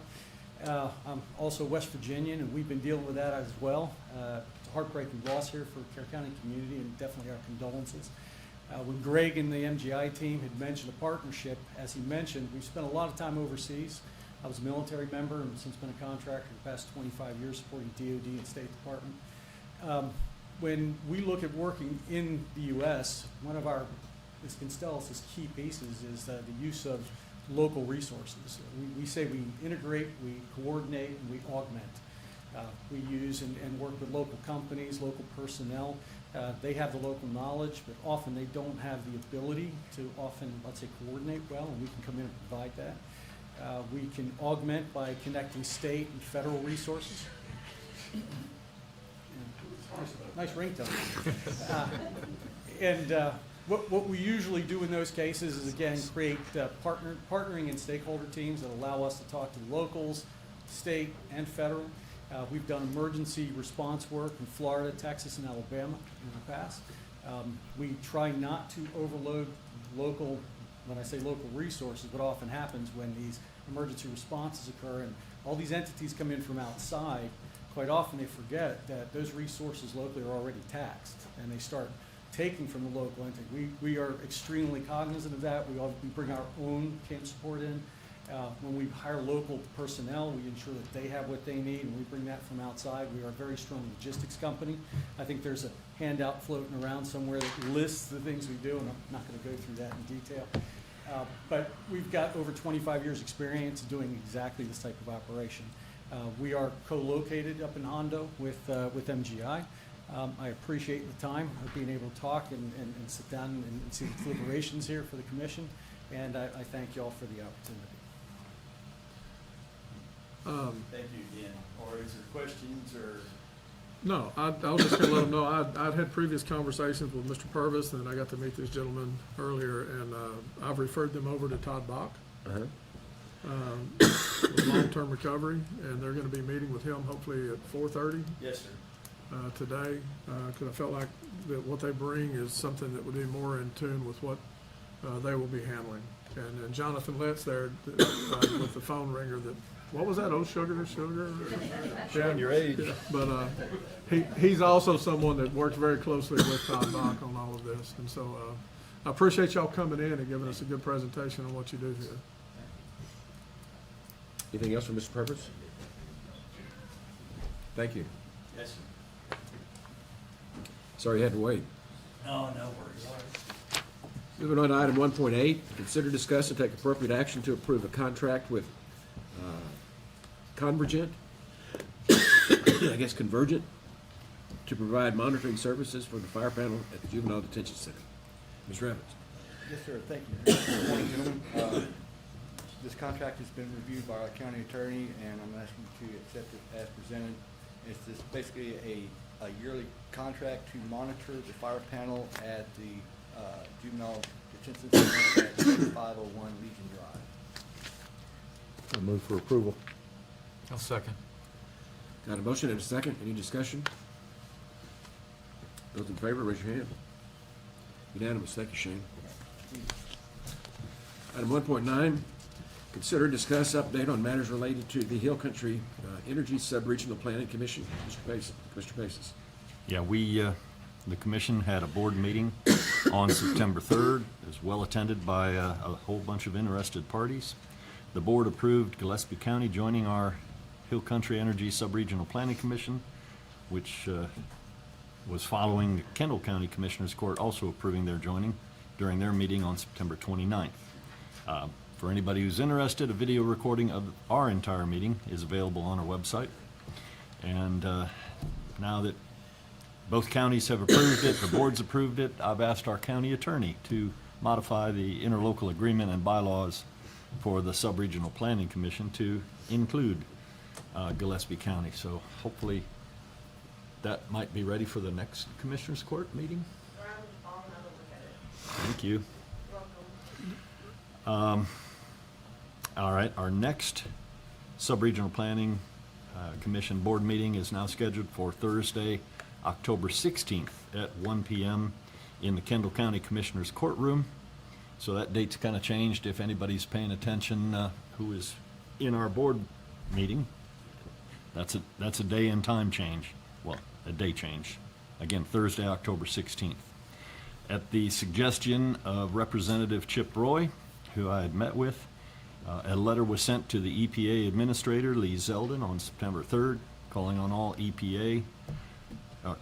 the EPA to eliminate all federal subsidies, loans, and grants for wind, solar, and BESS. That letter is also available on our website for anyone who wants to shamelessly steal thoughts and ideas and send a similar message. I think the more they hear from people, the better chance we have of these federal subsidies going away. If they go away, BESS goes away.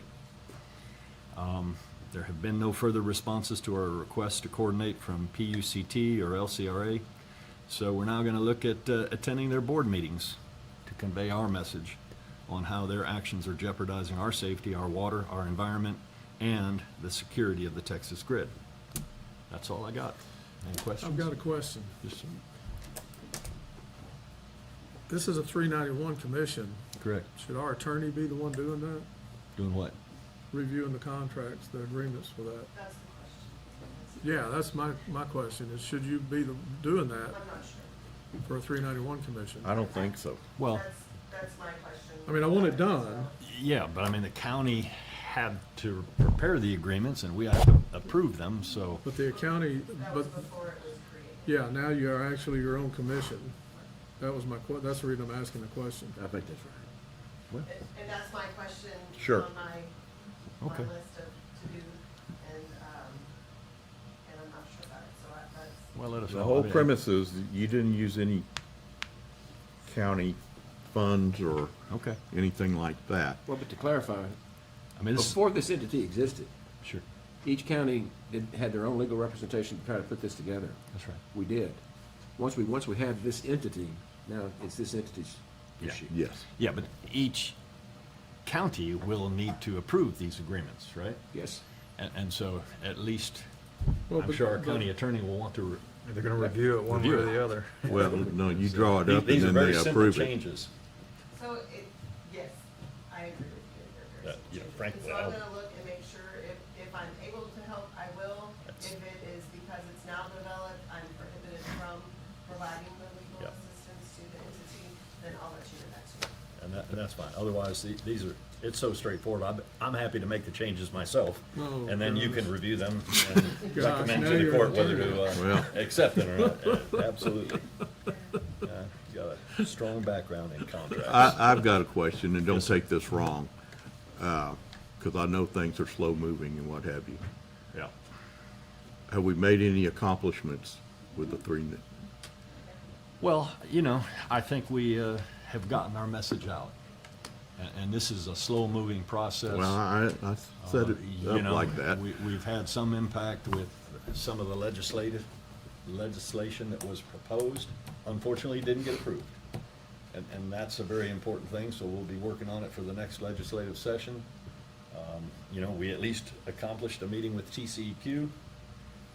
We're waiting on them to actually respond and answer the questions that we asked and that they committed to providing answers to. So I keep following up. We should have something shortly. They seem committed to giving us answers, so we'll see what that is. I just feel like we're gonna get stonewalled with everything with the state. Well, As you stated, and we I've have been beating the drum for a year and a half, the federal subsidies have to go away, and then Yeah. they go away. That's the answer right there. Oh, I agree. As soon as that happens, they're gone. But in the meantime, you know, we need to still be a thorn in the side and make sure that our state government and these entities realize what they're actually doing to us. Right. So we'll continue that path. As I say, the next step, if they won't come to us, we'll go to their board meetings. Anything else? I would say some of the greatest success we've had is coming together with another county, and now a third county, Yeah.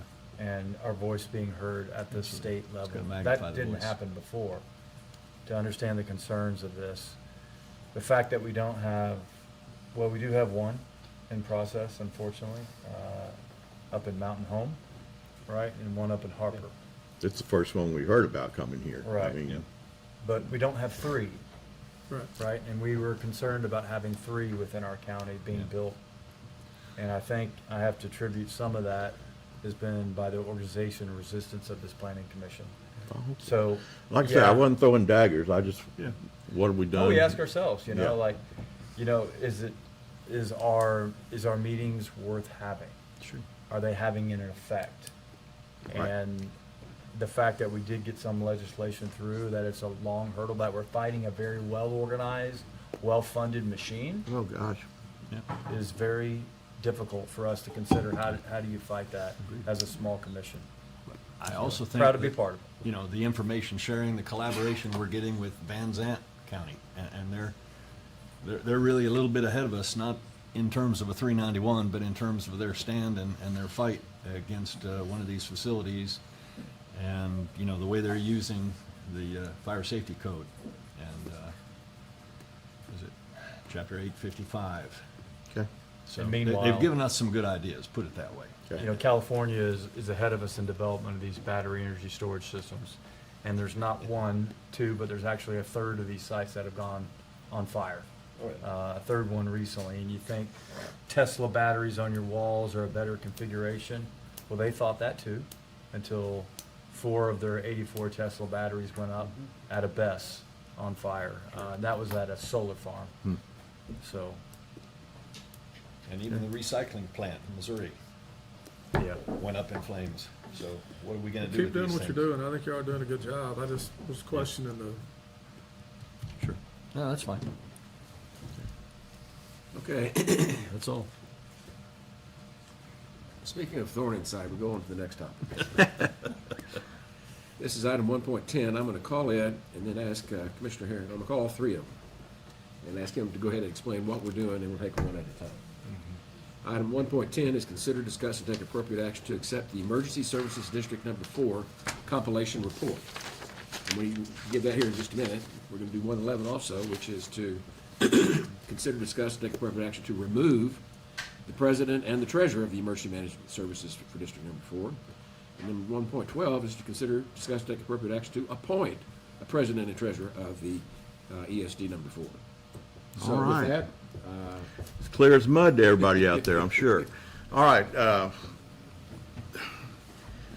there, with the ESDs, their compilation audit has to be turned in, report has to be turned into the county by, or a full audit, either one, by June 1st of each year.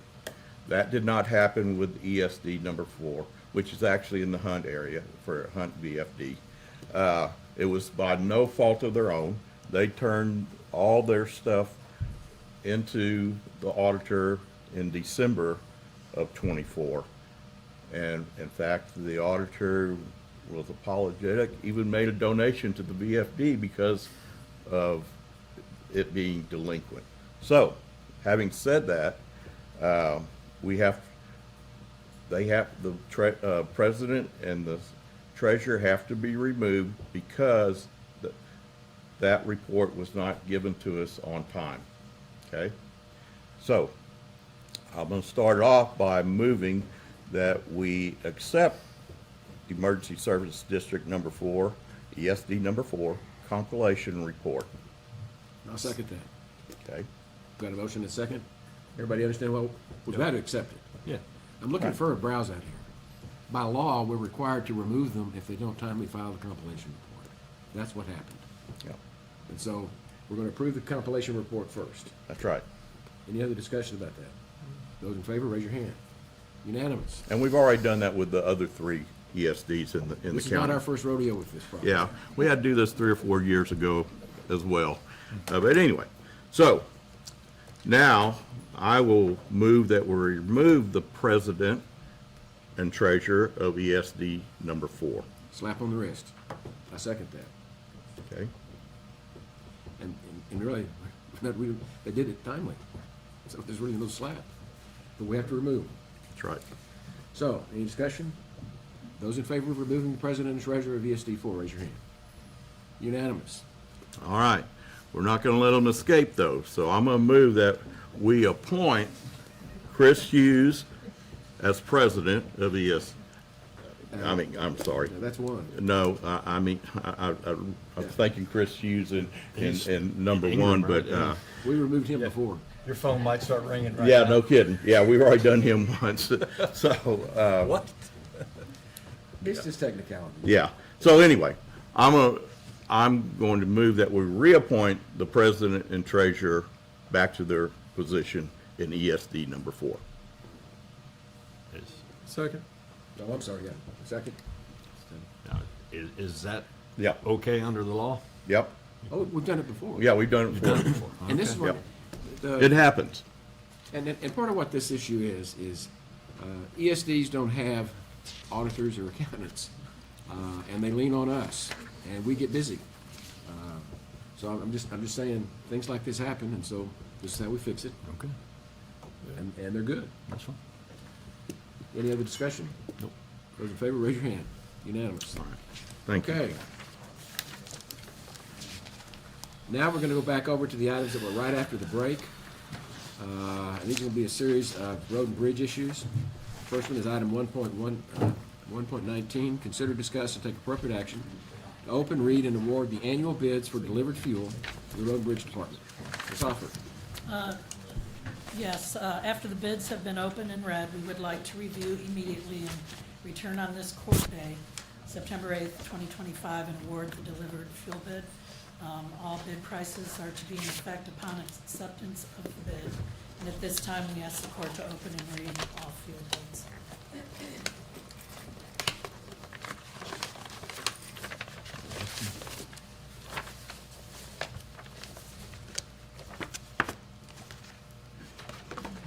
And yes, it is required that precinct commissioners have pocket knives.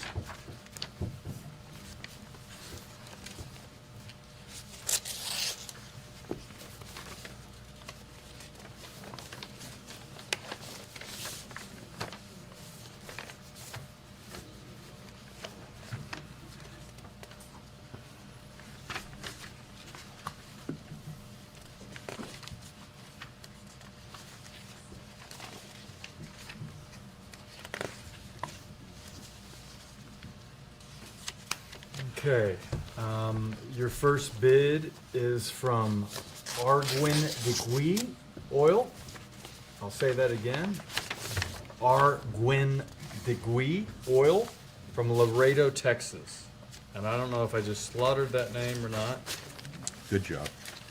but I'm gonna go with it.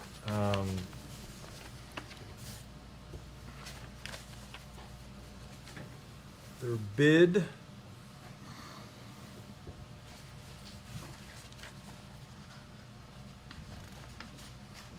came in for gasoline unleaded, 87 octane. The total is .85657. For the diesel off-road, .65719. And diesel low sulfur, .85719. Let me make sure I got that numbers right. Could you read that on-road diesel, the last one, please? Mhm. Again?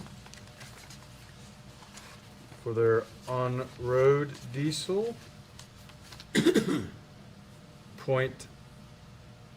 .85719 Thank you.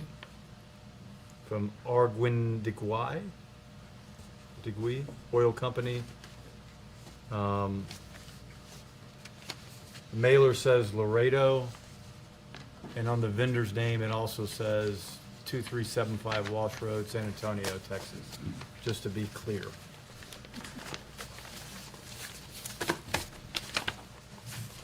Okay, thank you. Next, we have bid from,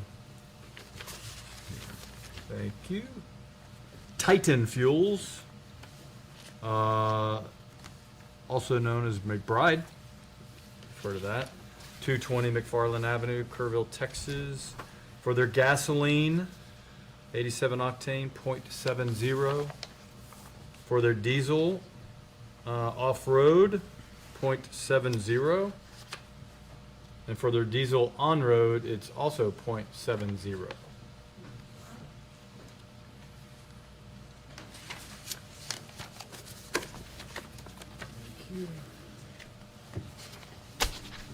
Thanks for the help. And lastly, Maxi Energy, 206 McFarland, Kerrville, gasoline, 87 octane, .4116. Diesel high sulfur off-road, .2239. And diesel low sulfur on-road, .4239. Again, that's from Maxi Energy here in town. Huge difference. Wow. You need a bunch of time on that one? No, I don't. The numbers from Maxi are all a lot lower than the other two. Not even close. You want to make a You recommendation? want to make a recommendation to us? I'd like to recommend Maxi Energy for our fuels, for our gasoline, dyed diesel, off-road, and our on-road diesel. I move for approval.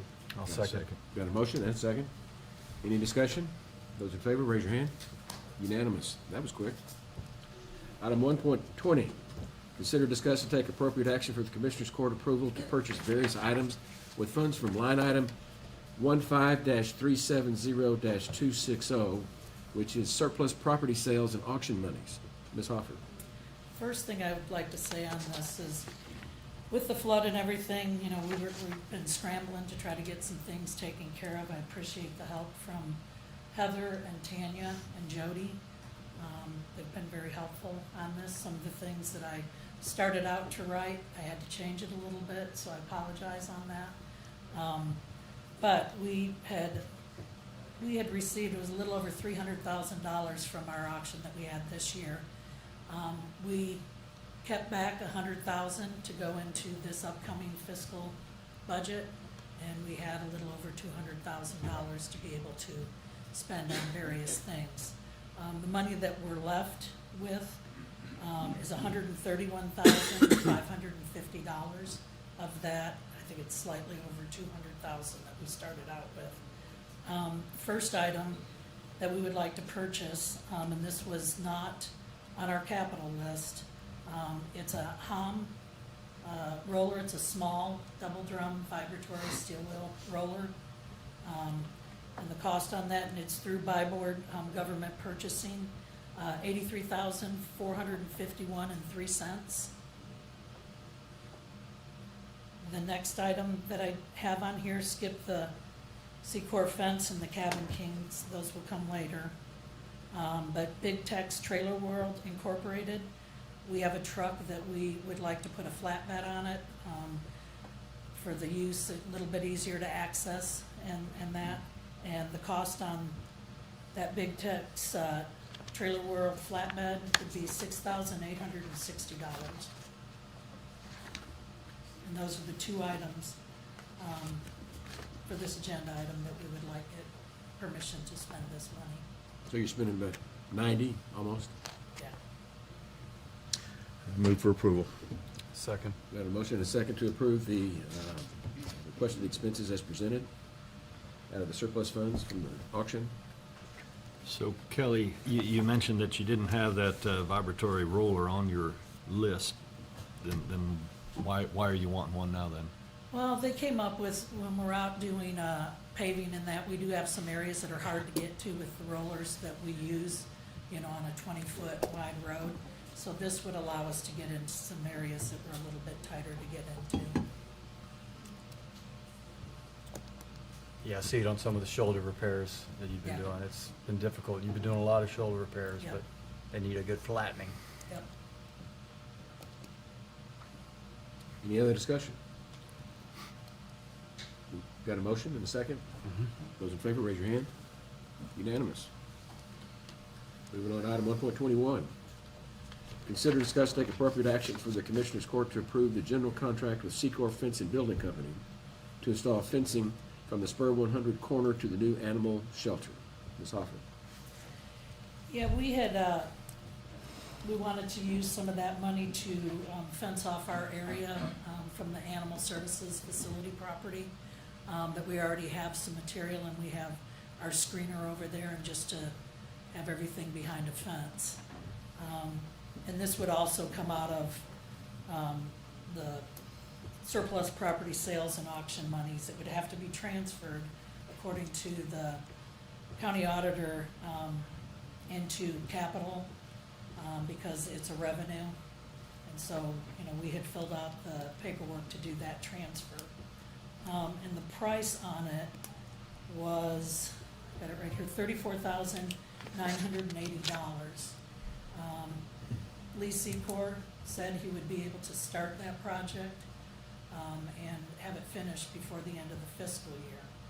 But we ran into a problem that I just found out about this morning with the animal services project, and Jonathan said he would speak a little bit on that. Problems, huh? I thought you retired. This is under the contract y'all paid me to do. I met with Robert and Donnie out there to lay out the fence, who I think that's part of the scope of what I'm supposed to be coordinating. And that all went well. And then I met with Daniel Mirabito, I think that's how you say his last name, with Bernhardt Construction, and also with Kevin Bernhardt later. And there's a problem with the fence going in right now, as quick as Kelly and we wanted to go in, because there has to be, under the FEMA loamer that is still out there floating for pending approval, there has to be final grading done where the fence is gonna go. So they're gonna have to have a maintainer go in there and do some final adjustments, and then have it resurveyed prior to a fence going in.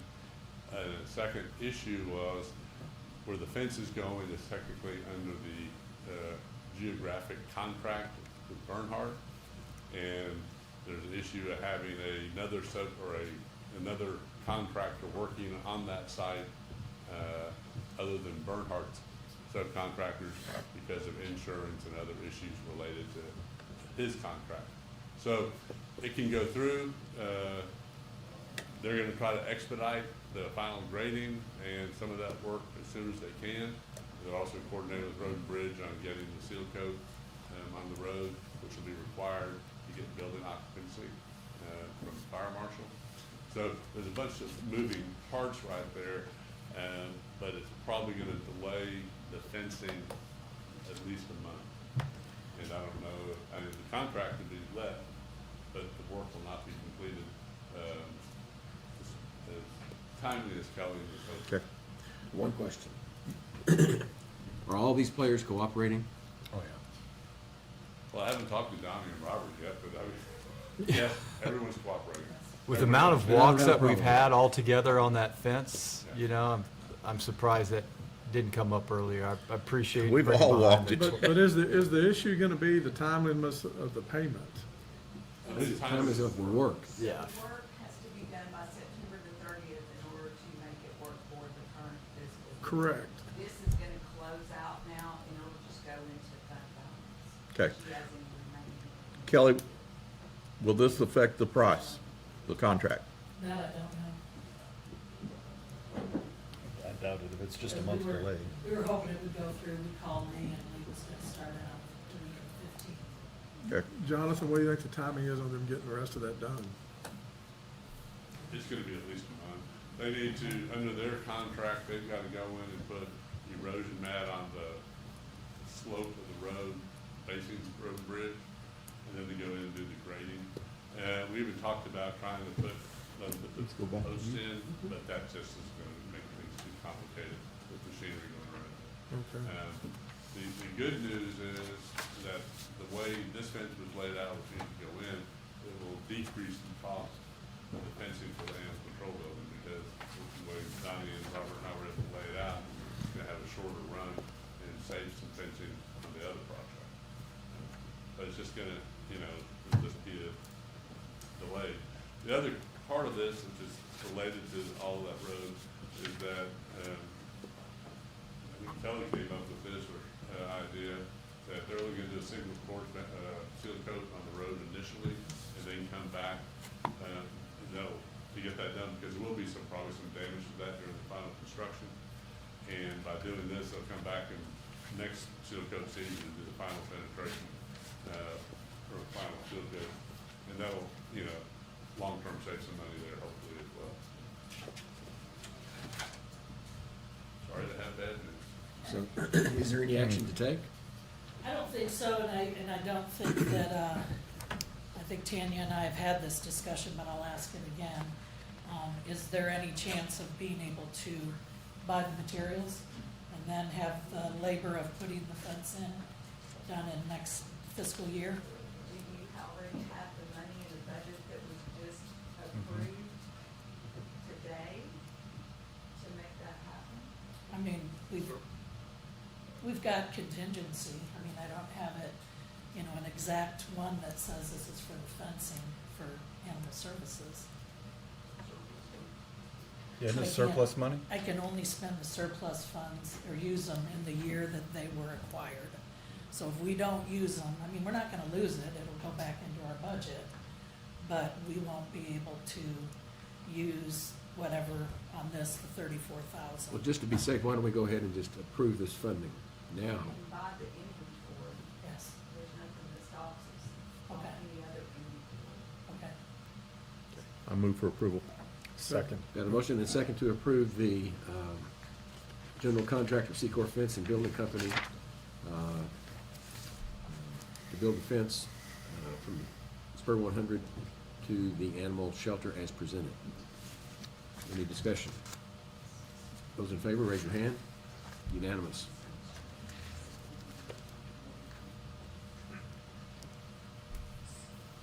Recall 120 and take that action under that. Okay. Item 120 is consider discuss and take appropriate action for the Commissioners Court approval to purchase various items with funds from the line item Fund 15-370-260, surplus property sales auction monies.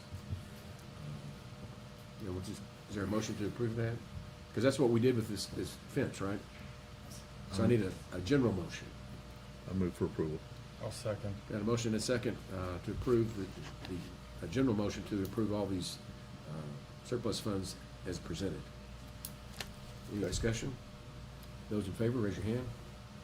Unanimous. Okay. Sorry, just for clarification. Are we then, so we're not approving the C4 contract, the C4 is not going to do the work right now, we're just approving the materials we purchased from C4 now under item 1.1. We're putting it in her budget so that it can carry over. That's what we're trying to do. Under one Well, no, twenty. it's not really a carryover. Judge just said purchasing the inventory, the materials for the fence during this fiscal year under that, item To one purchase. twenty, and then next fiscal year we'll come back with the contract for that labor Yes, with Secor, sometime yes, after October. yes. Yep, that's what I understood. I made the motion. Well, she's gonna be writing the order, that's why I'm looking at her. You got it? Yep. That's fine. Yeah, Okay. that's good, thank you. Okay. Those in favor, raise your hand. Unanimous. Let's move on to item 122. Consider, discuss, and take appropriate action for the Commissioners Court to approve the general contract with Cabin Kings to install tractor covers at the Spur 100 yard. This is just, it's a cover that we can pull some of our equipment under. If you've been over at Road and Bridge or over at the new Animal Services facility, I've brought this to court before with Cabin Kings. It's to keep, if we have hail, it's to keep from the windshields of the equipment and the dump trucks from getting hailed. And we've just, we'd like to buy one more. And the money would come out of that surplus property, auction money. And there is a general contract because the seller of the cover will be coming out before the fiscal year is done to install that one cover. Somebody had told me it'd probably just take them in the afternoon to put that I'll move to cover up. approve the general contract with Cabin Kings There's a to motion. install tractor covers at Spur 100 yard. I'll second. Got a motion and a second to approve the general contract with Cabin Kings for the tractor covers as presented. Any discussion? You had me when you said it'll help protect against hail damage. Yeah. Those in favor, raise your hand. Unanimous. And just to be clear to the court, all of these, the 1295s have all been filled out. We have proof of insurance, everything that we need in order to move forward on these. Good. We got one more, right? Yes, sir. It's item 1.23, consider, discuss, take appropriate action for the Commissioners Court approval of the general contract with Interstate Barricades and Markings for various pavement markings. Ms. Hoffer. Before you is a general contract with Interstate Barricade and Markings for crosswalk painting on Skyview, Ranchero Road, and Valley View Road, speed limit markings and advance warning road markings on Skyview Road, and linear striping, center striping on Clear Springs Road and Masham Road. This project will be out of the line item 15-612-559, street striping. At this time, I ask the Commissioners Court for their approval of the general contract with Interstate Barricades and Markings and have the county judge sign the same. And this also, from the owner of this company, said he would be able to get this done before the end of the fiscal year. I move for approval. Second. Got a motion and a second to approve the general contract with Interstate Barricades and Markings for various pavement markings as presented. Any discussion? Those in favor, raise your hand. Unanimous? And again, thank you for everybody's help on this, I really appreciate that. Item 1.24, consider, discuss, take appropriate action to approve a $100 donation from a citizen to the Sheriff's Donation Fund. I move for approval. Second. Got a motion and a second. Any discussion? Those in favor, raise your hand. Unanimous. Item 1.25, consider, discuss, take appropriate action to approve a $100 donation from a citizen to the Sheriff's Donation Fund. Move to approve as recommended. Second. Got a motion and a second. Any discussion? Those in favor, raise your hand. Unanimous. And 1.26, consider, discuss, take appropriate action to authorize the disposition of a Glock 45 pistol, serial number BYYM877, in the compliance with the Texas Government Code. I'll make a motion that we authorize the disposition of a Glock 45 pistol, serial number BYYM877, in compliance with the Texas Government Code. I'll second. Got a motion and a second. Any discussion? Those in favor, raise your hand. Unanimous. Okay, an exciting conclusion. Yep. 1.27, consider, discuss, and take appropriate action to authorize the sale of one surplus firearm to honorably retired law enforcement officer Albert Lubano. The specific firearm is the officer's service weapon, Glock 45, serial number BYYM877. This request is made in accordance with the Texas Government Code, which allows for the purchase of a firearm by an honorably retired law officer. The purchase price will be $100 and does not exceed the fair market value price. I'll make a motion that we authorize the sale of one surplus firearm to honorably retired law enforcement officer Albert Lubano. Specific firearm is the officer's service weapon, Glock 45, serial number BYYM877. I'll second. Got a motion and a second to sell the Glock 45 that we've been talking about to retired officer Lubano. Any discussion? Yes, sir? Oh, Oh. I'm voting. Hurry up and ask. Well, I know. Those that are watching, The why.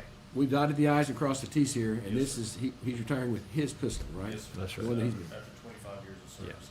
But it takes us about 4 agenda items to get this done legally. Yeah. So with that, those in favor, raise your hand. Yeah. Unanimous. Glad we could do it. In appreciation to, You bet. And we thank him for his service. okay, item 1.28, discussion regarding status of repairs for Cade Loop Bridge and a temporary bridge. Commissioner Jones. I'm not sure there's a whole lot to discuss at it at this point. It looks like everything's going forward. It'll all be through the PA process. Tanya's pretty tied in with all of it now, on the numbers and what we'll be doing, but we're trying to push that project forward to do the repair rather than replace on Cade Loop Bridge. Hopefully, we'll get everything approved, signed, sealed, and delivered within the next week or two. Along with that, at that point, then we will have to put in a temporary bridge at Camp Rio Vista crossing to accommodate the folks that are back in that area so they can get in and out. Because it's a low water crossing and any rain at all shuts them down. So that was the need for that. That was the bulk of what our FEMA is in our repairs, which has been a real blessing. We've been able to get them to work down, I think, from where we started, around $10 million to, Oh, yeah. yeah, 1.4 to 1.57 or something that we've been able to work them Yeah. down on. And so it's been a real blessing with all this. And with Cade Loop being the way that it is unstable. It does need to be repaired. It looks like we might be able to do it from working on the deck rather than getting into the water and avoid all those permits that we would normally have to get. Charlie worked really hard, and Kelly both, on trying to see if we could pull that off where they can actually sit out on the deck and lift and shift and do the majority of the work. So it's been a group effort, and with everybody up here, along with engineering and road and bridge and the state, but it looks like we're getting near to being able to get this project done.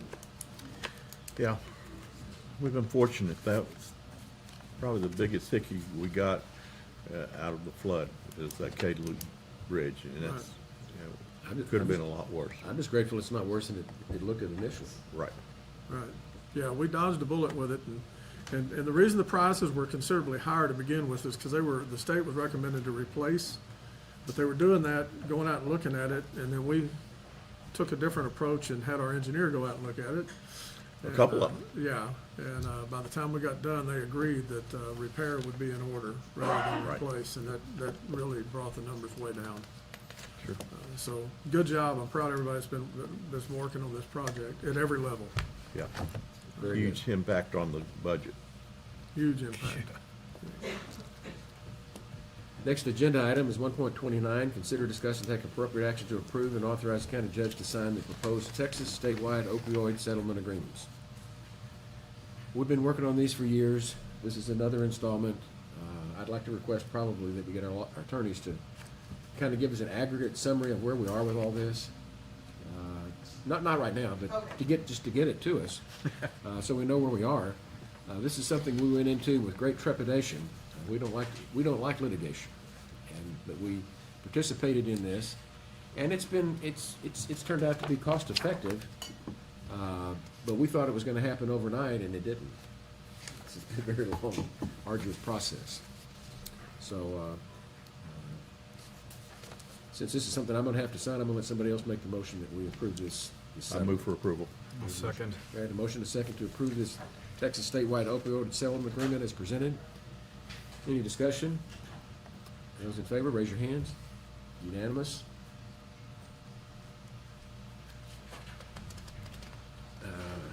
Next is 1.30. Consider, discuss, and take appropriate action to ratify and confirm a grant agreement for the Rural Law Enforcement Salary Assistance Program for Senate Bill 22.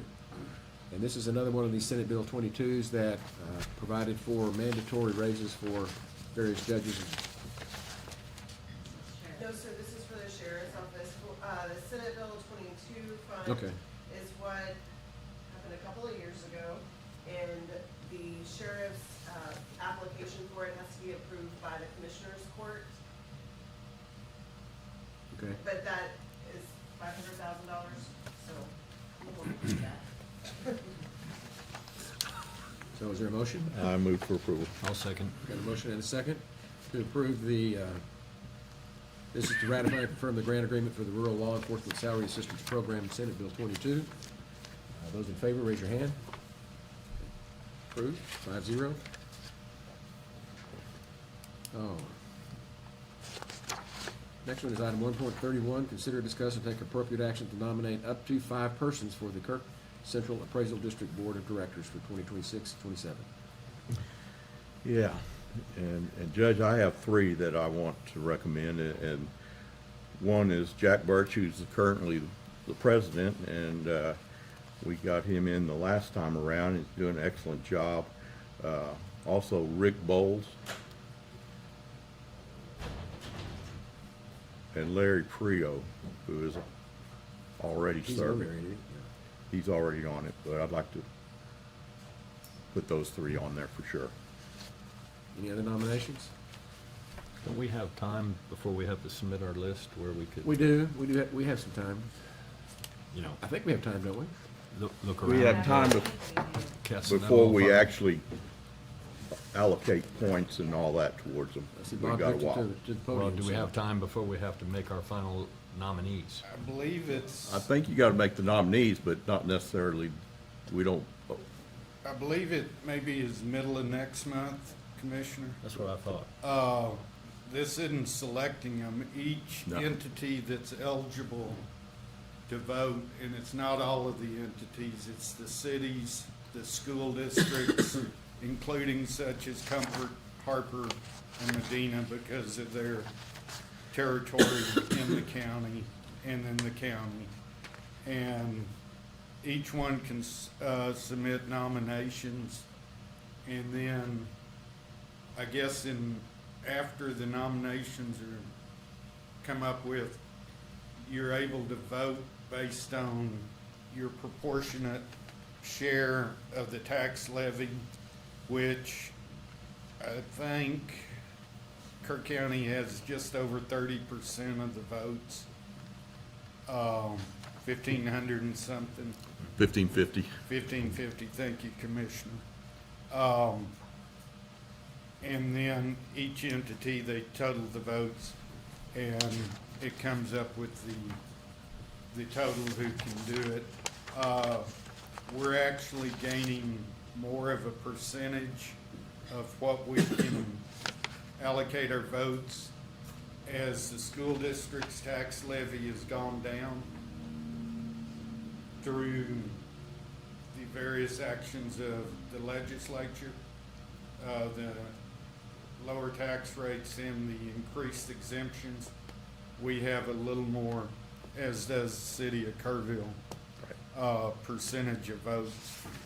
You will ultimately, or the board is made up of 5 plus myself as a non-voting member, but statutorily I have to serve on it. It's funny, I can make a motion, I can second the motion, but I can't vote. Yeah.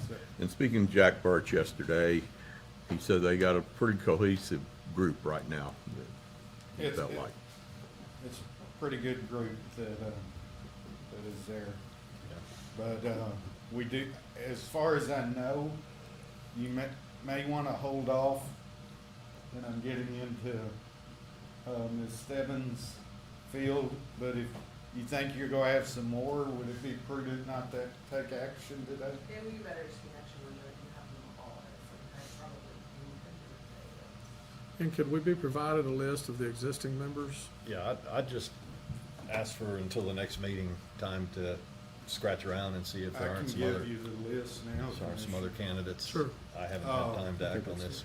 The two Commissioner Harris mentioned, which were, I believe, nominated by the county last time, Jack Birch.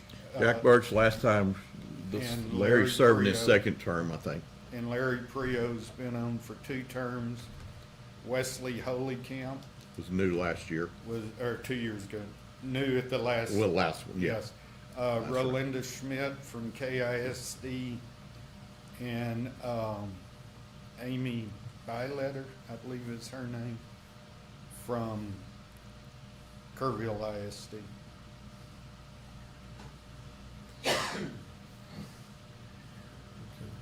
Well, I'm kind of, I agree with Commissioner Paces that we ought to wait until we do all of them at one time. But these are pretty important positions. They are. Did the email Absolutely. from the appraisal district say when the deadline to submit them was? I thought I read it that we have time till October. October 15th. Yeah. October 15th, yeah. So we do have time. So why don't we pass this, and when we come back to the next Yeah. Commissioners Court meeting, I'll have it on the agenda again. We need to be pretty thoughtful in deciding these people are going to, they're deciding our fate here. I agree. Good, thank you. I have been. I have been. Well, and I'd working like on to know how nothing. each of these people have served too. Yeah. So, And Move and on. hats off to Commissioner Harris. He has definitely taken the lead on this, and he's served us well, so I would just still like the opportunity. Sure. to Well, we sniff got around a time. bit. We got I'll time. say I retain confidence in the nominees from our precinct area, both Jack Birch and Wes Holycamp. Next item on the agenda is 1.32, consider, discuss, and take appropriate action to adopt the same fees as fiscal year 25-26 for services by the offices of the sheriff and constables, and the county clerk is authorized to submit same to the state comptroller not later than October 15, 2025. Ms. Alford. Yes, sir. Good morning. These are the fees that we have to submit to the comptroller every year by the 15th, and none of the fees for the sheriff's office or constables have changed. make a motion to approve. Second. Got a motion and a second to approve, continuing the same fees for sheriff and constables as before. Any discussion? Those in favor, raise your hand. Unanimous. Thank you. Item 1.33, consider, discuss, and take appropriate action to authorize overtime pay instead of compensatory time earned for hours worked for all non-exempt employees for hours worked over 40 hours directly related to responding to the July 4th flooding disaster for pay periods through September 20 of 2025. Ms. Holden. Good morning, I'm bringing this back to you again. Last court date, you approved the overtime pay through the pay period that just ended on Saturday. This would be moving forward to this next one. Just preliminary numbers for the pay period that just ended, there were 4 employees with about 85, almost 86 hours, with a cost of $4,300. I anticipate that number to go down, but there will still be a couple of people that probably will have some overtime related to flood. Do we know what their, what department this is? For the one For the that 4 ended that or are- the one that The we 4 that anticipate? that were reported this last time? There were a couple from the sheriff's department, public relations, and engineering. Okay.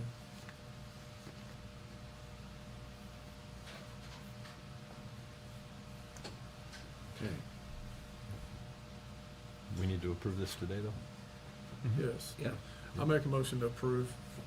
I'll second. Got a motion and a second to approve the authorization for overtime pay instead of compensatory time earned for hours worked regarding the July 4th flooding disaster as presented. Any discussion? Those in favor, raise your hand. Unanimous. Item 1.34, consider, discuss, take appropriate action to approve updated job descriptions for court coordinator, court manager, and court administrator. Good morning, Ms. Judge, Potter. Commissioners. So we did, looked at three job descriptions. They're outdated. They were from like 2016. Office of the Court Administration kind of has a little guideline on what each position is, and so these just job descriptions kind of go in line with the recommendations. Did you circulate those? I'm sorry? Did you circulate those job descriptions? The ones for these three that were. Yeah. Yep, actually the departments did input on them and adjusted them as they needed to. Yes, on this one. I rely on the departments because I don't know what everybody does. I move for approval. I'll second. Got a motion and a second to approve these job descriptions for court coordinator, court manager, and court administrator. This came up in the budget process. We have some great employees that do tremendous work, and they all had the same title, but they did different things. And so we went back to actually tried to segregate out and describe exactly what each one of them does. We included that that was part of my recommended budget. Tracking. Yeah, and, a lot of it has to do, how many courts do they work with, how many counties do they work with? There's a whole lot of managing, coordinating, and administrating that goes on at that level. Right. And we just segregated them out at 3 different pay levels. So there's a motion and a second to approve that as presented. And those in favor, raise your hand. Unanimous. Thank you. And then the next one is 1.35, consider, discuss, and take appropriate action to rescind court order number 41454, adopting general provisions for FY 2025 to 2026. Ms. Zapata. So with the general provisions, we approved them the last court, and then something was brought to my attention. Back in FY 23-24, there was a recruitment and retention plan put in place for the sheriff's office where they would start at a step 8 coming in. And so we never addressed what would happen if a law enforcement employee decided to leave one of the emergency responders positions. And because it wasn't across the board for all county employees. So what I suggested is to include language in the general provisions below that, it's labeled 2. And it just states that if they leave a emergency responder position, they would relinquish those 7 steps if they decide to go to a different office. That's not part of emergency responders. I'll move to approve the rescinding of court order number 41454 and approve the revised general provisions for fiscal year 25-26 as presented. Second. Got a motion and a second to rescind the old order and approve the revised general provisions as presented. Any discussion? Those in favor, raise your hand. You get quick with that. Unanimous 5-0. Thank you. Item 1.36, consider, discuss, take appropriate action to surplus miscellaneous IT items and a table from the Ag Extension Office. Yes, sir. You have the list in front of you for IT's request. I move for approval. Second. Got a motion and a second to approve the surplusing of the miscellaneous items as presented. Any discussion? Those in favor, raise your hand. 5-0. Okay, item 1.37, consider, discuss, take appropriate action to approve official bond and oath of Kerr County Auditor Tanya Shelton. Ms. Alford. Yes. Since Ms. Shelton was reappointed, I need to have her bond and that approved by the court in order to file it in the county clerk's records. Motion to approve. Second. Got a motion and a second to approve the bond and the oath of County Auditor as presented. Any discussion? Somebody say something. I'm just gonna ask you, the bond for the auditor is quite a bit more than, for example, our bonds, isn't it? She works with a whole lot more money. A lot more risk. There you go. Just thought I'd throw that out there. Yeah. Remember, she's the one that grades our work. Okay. Yes, she does. And I've enjoyed it. Any other Enjoyed getting discussion? an F? Right. Those in favor, raise your hand. Unanimous. Thank you. Okay, moving on to the approval agenda. We'll start with budget amendments. Yes, you have in front of you 20 budget adjustments. Most of these are just end-of-year adjustments, people moving money around in order to take care of needs that they have. One budget adjustment is due to a grant, and then the other one is new revenue. It's the road and bridge one that Kelly was speaking of, and then there was a copier. I'll move for approval. Got a As motion and a presented. second? To approve the budget amendments as presented. Any discussion? Those in favor, raise your hand. Unanimous. Item 2.2, pay bills. Yes, invoices for today's consideration, $439,244.78. I'll move for approval. Second. Got a motion and a second to approve the bills, pay the bills as presented. Any discussion? Those in favor, raise your hand. Unanimous. 2.3, late bills. There are not any. And 2.4, auditor reports. Yes. The auditor's office performed a review of the district clerk's office. There were not any findings. There was also the Office of the Attorney General Child Support Division Program Improvement Section conducted a 2025 court cost review to determine the county's compliance with the Texas Family Code, as well as any other state or federal law related to Title 4D services. 72 invoices were reviewed. There were 50 from the district clerk's office and 22 from the county sheriff's office. There were no findings identified in that audit either. I'm requesting that you accept both the reports. Motion to approve. I'll second. Got a motion and a second to accept both reports as presented. Any discussion? Those in favor, raise your hand. Unanimous. Thank you. 2.5, accept monthly reports. Yes, for July 2025, Justice of the Peace, Judge Bill Ragsdale, Precinct 4. August 2025, Constables Kyle Snyder, Precinct 2. Constable Paul Gonzalez, Precinct 3. Constable Brad Ryder, Precinct 4. Justice of the Peace, Judge Mitzi French, Precinct 1. Judge Kathy Mitchell, Precinct 3. Auditor's Office, County Auditor Tanya Shelton. Environmental Health, OSSF, Director Ashley Batters. Payroll Approval, County Treasurer Tracy Sullivan. I move for approval. Second. We've got a motion and a second to approve the monthly reports as presented. Any discussion? Those in favor, raise your hand. Unanimous. Very good. Next, we'll move on to court orders. We have a stack of them here. A stack.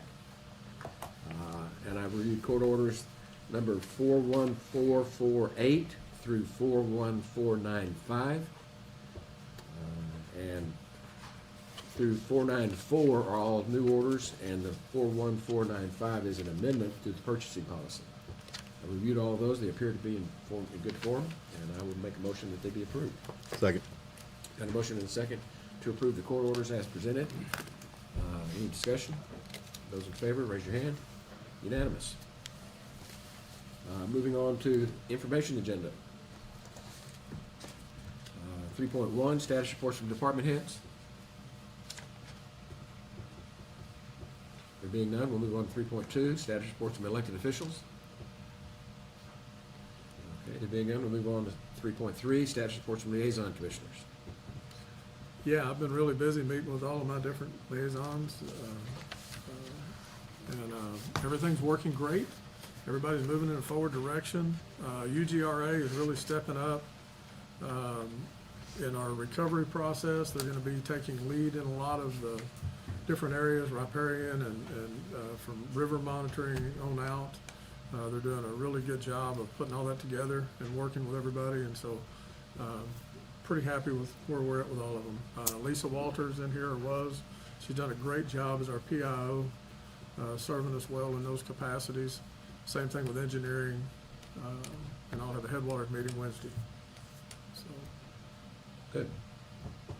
I'll just report, I attended a CARFA meeting, that's Kerr Area Regional Fire Association, with all the fire chiefs. There was quite a bit of discussion about communications and the radio system, and also about the need to do an after-action review. And some frustration that we haven't done it yet. Certainly support the need to do one. I understand we have a Senate bill that's going to tell us how and when, but I think it's important, there's been some concern, if you don't mind me jumping in on this, about, the sooner the better, memories fade, but I think it's important that people write stuff down and be ready for when that does happen. and I have encouraged them to do just that, or even to meet within themselves as a group. Sure. Exactly. I'd say there. The fire departments aren't bound by the court No, when it that's comes right. to what they want to do there. In fact, some of the ESDs are already going ahead and doing this sort of thing. But the court should listen to their attorneys. So, Yeah, understood? Anything else in two? No. Three? One kind of a recommendation, if you own an RV, I don't recommend you park it under your barn where you have a lot of other equipment. We did actually, both Commissioner Paces and I helped put out a fire where unfortunately, RVs are prone to electrical fire. And it's not just the RV they lost a whole bunch of other property that goes along with it. And it's so tempting to park that thing underneath your protected eave of a barn. I think we've probably all done it from time to time. But lesson learned for those that do have it publicly, don't do that. Keep it out in the open, because you're not going to be able to drag it off when it's under fire. And we can't save your entire barn dominium, which unfortunately happened to a resident. It's terrible to watch that happen. We lost so much because of that. And I just wanted to share that publicly for those that are listening to not do that. But I will point out, I'm told it was the trickle charger. It doesn't take much, right? On an ATV that actually caused the fire. Yeah. But having all that stuff under there, it all went up. It was all lost. Yeah, it was very unfortunate to see a large loss like that. Some things weren't replaceable for that family. On to a different topic, which is animal control, taking a little bit greater role. I'm very grateful for a lot of our engineering help with that. I'll be doing a little more liaison with our city on that to make sure the construction continues. And it will continue. Right now, the steel structure has been built. They're going to be slapping on the steel on the side. Soon, the roof is already on. And other things have been reported on animal control. I feel confident on where they're at. We've picked the furnishings, not the furnishings, but the animal cages that you have heard about. We've also picked the colors of some of the surfaces inside, and I think that's going well. Just so everyone understands, it won't be finished by the RDD in November. We expect it to be finished at the end of January. To temper expectations, there was some delay as we've been going back and forth over some permitting requirements, because within the city does require some permitting.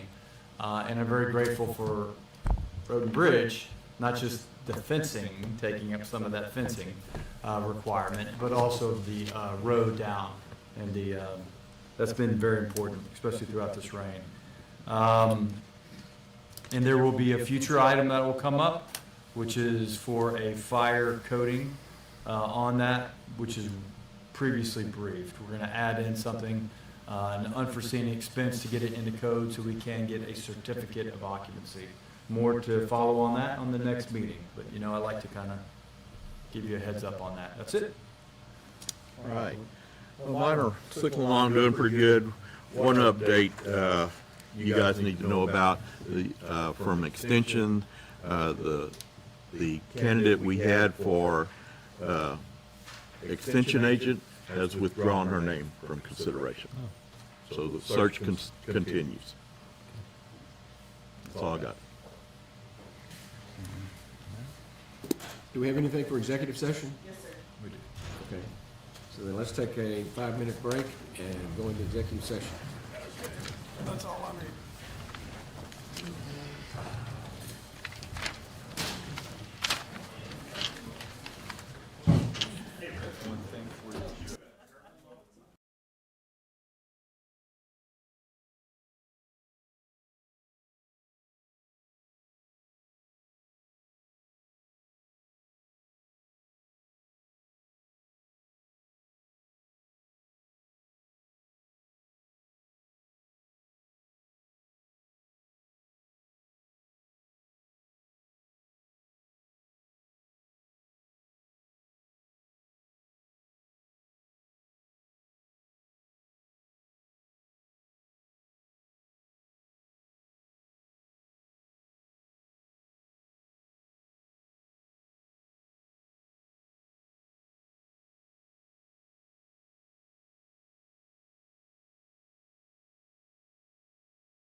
Executive session, and there is no action to be taken.